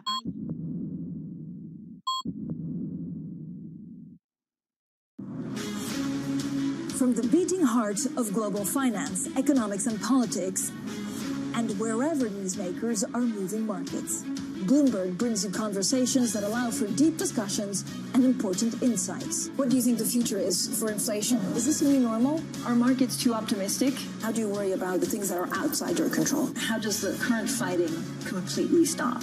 I'm Francine Lacroix, and this is The Pulse, every weekday only on Bloomberg. There is this real momentum from Wall Street. We are basically deep in the European earnings season. Take a look at how we're faring when it comes to Asian markets.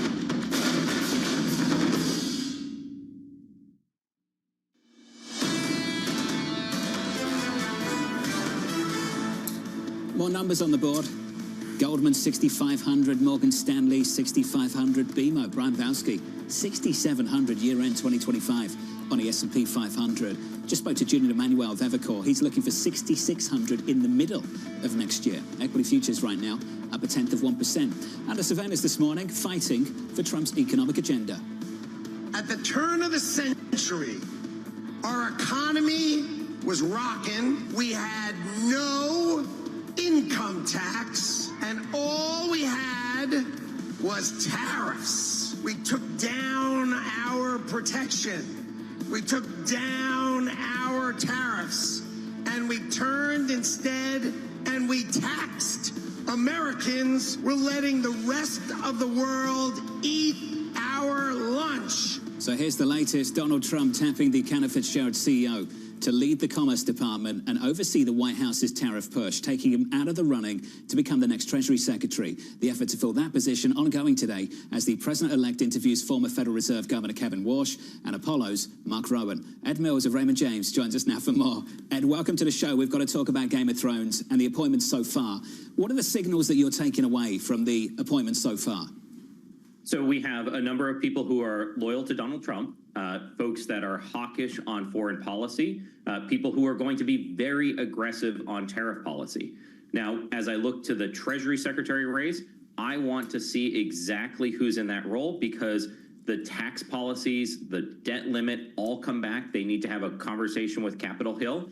And we need to see exactly how that person has a relationship with the Federal Reserve because monetary policy will quickly figure into all of this, John. Well, Ed, when it comes to my reporting alongside some of my colleagues in Washington, D.C., it was obvious that Howard Lutnick was given the no when it came to the Treasury role, and now he's in Commerce. This is an individual who has been going out touting this idea of tariffs. What's going to be the push-pull with someone at Treasury like a Scott Bessent, Kevin Warsh, or Mark Rowan, all of whom have either had interviews with the president or going to have those interviews today? Yeah, it's going to be a cabinet that was probably somewhat similar to the first administration where there was a team of rivals to a certain extent. I do think that Howard Lutnick at Commerce does not signal that we're going to go weak at all on tariffs. But ultimately, the Treasury Secretary could be the person negotiating with Capitol Hill as it relates to tariffs in the tax bill next year. One of the wild cards for next year is, does Congress decide to legislate for the first time in about 100 years specific tariffs globally? It's a question I get all the time here at Raymond James. There's concerns about the economic and inflationary impacts of those. But the congressional concern is that it costs a lot of money, $4.6 trillion to extend out the 2017 tax cuts, and tariffs are increasingly becoming a very attractive option. So there is going to be folks in the administration that are going to be pushing for that, probably some folks that are going to be pulling back on those reins. Trump, I think, is the deciding factor who would say, let's do it. When it comes to the contenders in the race, and we should also, for good measure, add Senator Hagerty, who was with Trump yesterday, into the Treasury race. Who is best fit for the role you're describing? So if you're thinking about legislative experience, having Senator Hagerty would be the best person to kind of coordinate with the Hill. If we are most concerned with being that back channel communications with the Federal Reserve, Kevin Warsh, as a former Fed governor, I think would be someone who is very well received by the market. Scott Bessent, certainly kind of exceptionally well known by Wall Street and would calm some of the concerns within Wall Street. The thing I would highlight, though, about both Bessent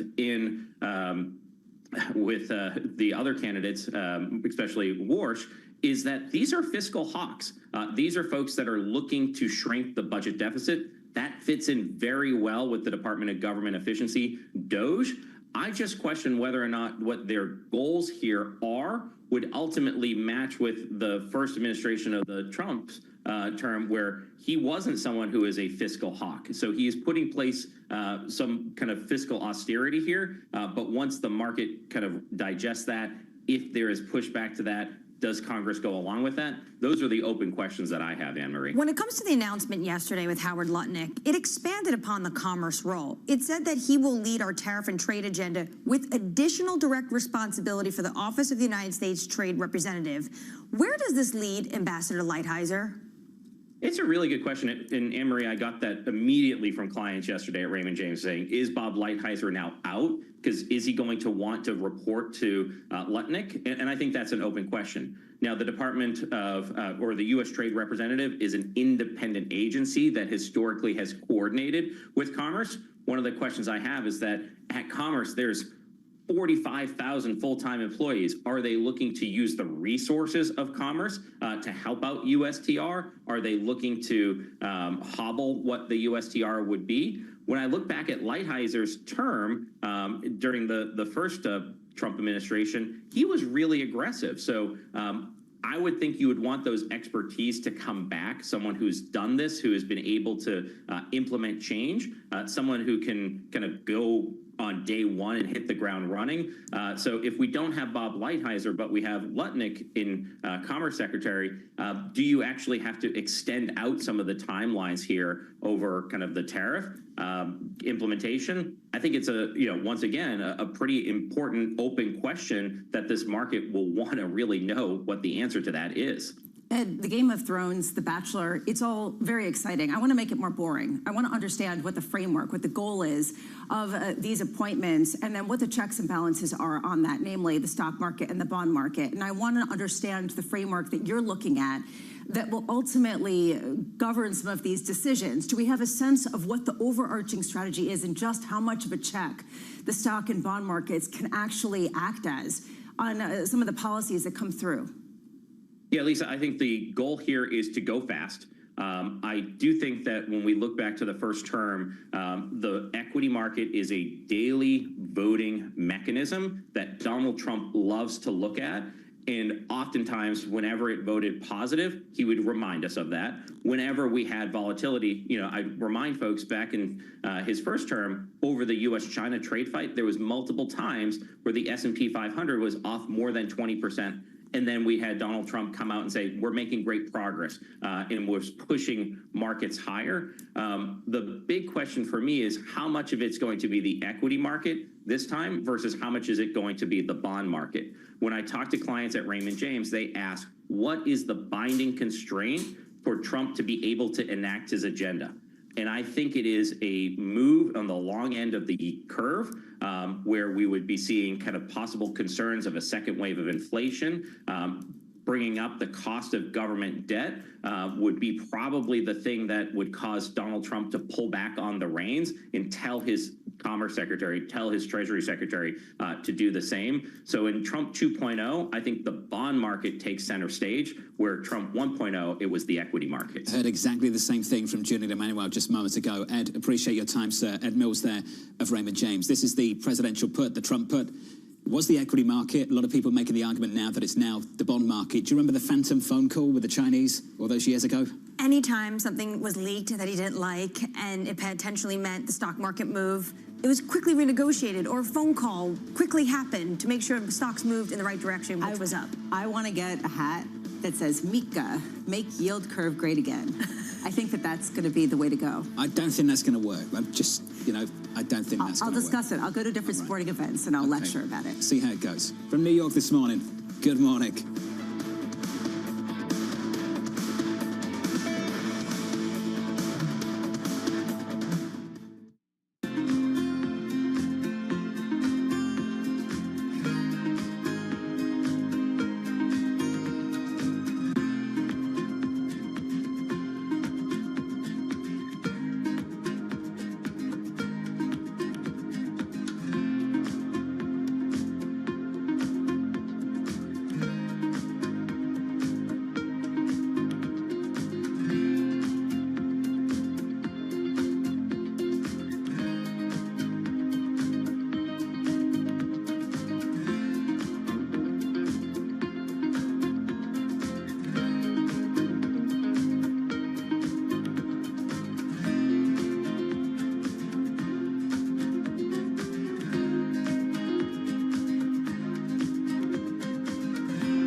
the Vivian Tom clientele. Yeah, power women, like the dragon. Dragon women. They're lawyers, they're CEOs, they're all important decision makers, women in the world. Why do you position your products for this group of women? When I started, designing, I always want to do something that is empower women. When you take a look at your store, there is something for everyone. Take a look at the T-shirt, for example. My customer growing, like 30 years already, so they become more powerful. I also want to grow my Gen Z audience too, They are like in the 20s, so it's a more affordable price for them. And then, my powerful women's daughter wearing their mom's dresses, and they feel that the power, the energy. So now they come back to the store and they buy more.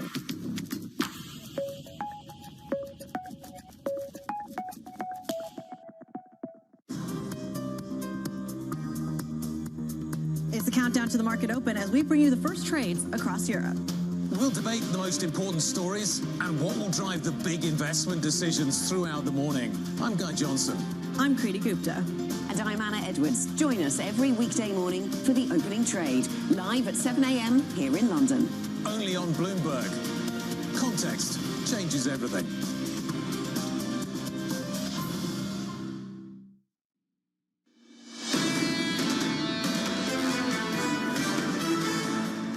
Two-day winning streak on the S&P 500. Here's a snapshot of the equity price action so far this morning. Good morning to you all. We're up by 0.1% on the S&P, higher by 0.13% on the Nasdaq 100. The big one for the Nasdaq a little bit later, almost 9% of the Nasdaq 100.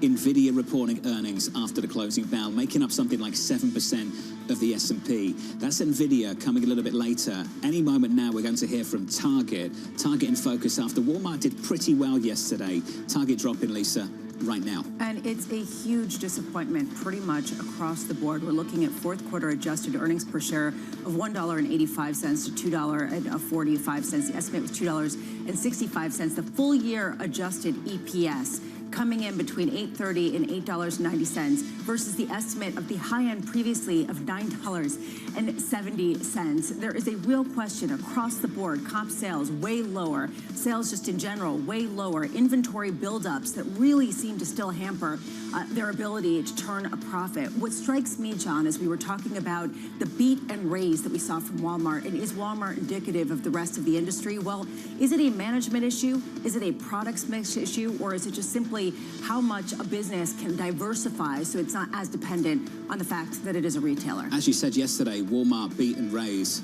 This morning it's miss and cut. Cut the outlook over at Target. Inventory, we had this conversation yesterday. Managing inventory is really difficult right now. You're managing inventory in the face of what could be a port strike. We sort of skipped that hurdle earlier on this year. We still face another one in the middle of January. And then you've got the tariff issue on top of that. We've had inventory problems in the past at Target. Target's getting hammered now, by the way, by close to 13% in the pre-market. But it also seems the demand wasn't there either going into the holiday shopping period. This really goes down to the difficulty that we've seen during the pandemic and post-pandemic of understanding the right product mix. We're talking about the potential for clothes and home products, things that are not essential at Target, that they stockpiled ahead of that port strike, as you mentioned, John, and they're not being able to move it as quickly. It raises the question, how do you gauge the fast-moving demand at a time when you have to plan ahead to get ahead of some of the disruptions that we're talking about? It's a miss across the board for Target. We'll have this conversation with Chuck Crom of Gordon Haskett in the next hour. Target at the moment is down by about 12 or 13%. Under surveillance this morning, Nvidia reporting results after the closing bell. Revenue estimates from analysts covering a wide range spanning roughly $8 billion, reflecting uncertainty over supply of the company's latest chip lineup. It's not demand, it's about whether you can meet it. Yeah, basically, the idea here is nobody expects NVIDIA to say anything other than demand is incredibly strong. And the question is just, what are their new innovations that they can come out? Also, how much can they keep raising their expectations? Can they keep being a moonshot in terms of just quadrupling and quintupling and et cetera their expected earnings going forward? To me, this is the market, as you mentioned before, and it could be the most important macro event of the day. And there's a lot of questions about Blackwell, this new product. It suffered some manufacturing problems. So you look at the analyst notes, they really want to know details from management about when that's going to ramp up. BNP Paribas saying also following the, quote, insane demand management comments. We were keen to hear any data points that shape of the Blackwell ramp up. Where are they right now with this new product that maybe was facing a little bit of hurdles? Have they been able to ameliorate that? This is the market. We're talking all about politics and the Trump Treasury Secretary pick, but like this is the market. Well, this to me is the moonshot. I just want to repeat the numbers from earlier, and this came thank you to Jim Reed over at Deutsche Bank, that in January of 2023, NVIDIA earned $4.4 billion over the prior 12 months. The consensus for today, just $4.4 billion. The consensus for today, $61.4 billion over the past 12 months. I mean, it is hard to wrap your head around how much this is an expansion at a time where this company went from being essentially a video game processing chip maker to the linchpin for a lot of the technological advancement that we hear from every company across Wall Street. We've been on top of this theme for a while now. I still think the biggest issue for this company is the patience of investors in their biggest customers. And we know who the biggest customers are. It's the individuals spending huge amounts of money on AI, on chips. And I'm thinking more of the Alphabet CEO. I keep going back to that quote, who said a number of months ago that the biggest risk here was underinvesting, not overinvesting. That's where they're at. At some point, if you don't demonstrate the return on that investment, investors start to push back. That's the risk for this stock. And that's what we saw in recent earnings, whether it was from Google or Microsoft. Basically, if you could show profitability, you'd be rewarded. If you can't, you'd be punished. There's also there's a lot of existential questions around AI in terms of exactly what it's going to be used for, predictive models. Is it going to be mostly cloud computing? Is it going to be mostly for the banking industry? And then how much do you need to see it expand outside of hyperscalers for people to really have faith in that long-term trajectory? NVIDIA reporting after the close a little bit later. Let's talk about Game of Thrones again. President-elect Donald Trump picking Cantor Fitzgerald CEO Howard Lutnick to lead the Commerce Department. The search for Treasury Secretary still very much underway. Sources telling Anne-Marie that Trump will interview former Fed Governor Kevin Walsh and Apollo's Mark Rowan a little bit later. So they found a home for Howard Lutnick in Commerce, and this was where a lot of tension was because he really wanted Treasury. Well, he was told no to Treasury, got Commerce, so now the fight really is between these three men, I would say, Scott Bessent, Kevin Walsh, and Mark Rowan. Two of them are going to have their interviews today in Florida, so potentially in the next 24, 48 hours, we will actually know. Just speculation, if you were playing chess, if you were Kevin Walsh, and everyone talks about actually long-term gain for this individual, former Fed governor, he has been consulting with the transition on economic issues, you want to be Fed governor. Well, Powell's term is up in 2026. Scott Bessent, I think, likely wants to be Treasury Secretary, given all this reporting we know. Maybe he does go to NEC, becomes the National Economic Director, the Larry Kudlow job. And then in 2026, there is a shift. That could be a 3D chess move. But at the end of the day, we still have two of these men that need to sit down with Donald Trump, and we just don't know yet. Amid all of this personnel decisions, Ed Mills raised a good point. These are fiscal hawks. These people tend to try to reduce the deficit, which is the reason why the bond market's saying, okay, this is great. Problem is, does the stock market like it? Does that really gain the approval of the person in the Oval Office who wants to see, the stock market keep ripping, the Dow Jones, climbing to the moon? And ultimately, this is the tension. Will they be able to satisfy some of the agenda while satisfying the checks and balances that are bonds and stocks? Every time I hear that phrase, I will laugh. Fiscal hawk. Extending the Tax Cut and Jobs Act will cost almost $5 trillion US. When we talk about being fiscally hawkish, we're talking about going out and buying a Lamborghini and then saving money on lunch. It's ridiculous. Fair enough, but if you go buy the Lamborghini and you don't save money on lunch, then you're not saving that extra money. And also, there is this question. Kevin Walsh, when he was at the Fed, was a hawk. He didn't want to cut rates that quickly. He was more concerned about tamping down inflation. So what's that influence going to be at the Treasury Department? And I was reminded last night that a lot of people over the past decade, their views have changed, especially more people moving into the hawkish camp when it comes to things like tariffs. You mentioned expanding TCJA. That's the base case. Exactly. What about everything else that President-elect Donald Trump promised? No tax on tip, no tax on Social Security benefits, expanding child tax credits, raising the SALT cap. Yeah. How does that also get priced in? Just to echo what Lisa said, though, because I think this is important. When you go through these candidates, we stressed this yesterday, we're talking about really high caliber individuals here. The likes of Kevin Walsh, Scott Bessent, Mark Rowan of Apollo, tip top, including Senator Hagerty as well, all of the above. But ideological differences, it's pretty big between Kevin Walsh, almost consistently on monetary policy and trade over everything I've seen come from Mr. Walsh over the last decade. Pretty much everything that you've heard from people who are on Wall Street has not been consistent with high tariffs, huge walls, some of the other policy proposals that we're hearing from Donald Trump. So you just have to wonder, how much this is really going to cohere. And I will just say, a cup of noodles totally offsets Lamborghinis. Absolutely. Just go for it. Yeah, it's $1. You go, just pour in the hot water. 1 hour of payment or something like that. That's what you're going to save. Let's turn to the latest for Russia and Ukraine. Reuters reporting Russian President Vladimir Putin is willing to talk to US President-elect Donald Trump about a ceasefire deal in Ukraine. The deal could roughly freeze the war along current front lines. I'm pleased to say that joining us now is the retired Lieutenant General Robert Walsh of Academy Securities. Lieutenant General, welcome to the program, sir. We appreciate your time. I'd like you to lean on your experience, your knowledge, and give us your perspective on how dangerous this new phase of the war actually is. Yeah, good morning, John, Lisa, and Anne-Marie. It's very nice to be with you this morning. I think what you just talked about there, with Putin is willing to negotiate or talk to Donald Trump. Talking to Donald Trump is the Trump administration group has kind of come in and said that they're looking to have a ceasefire. And that ceasefire, I think, will be something that both Putin now is acknowledging, and I think President Zelensky is acknowledging.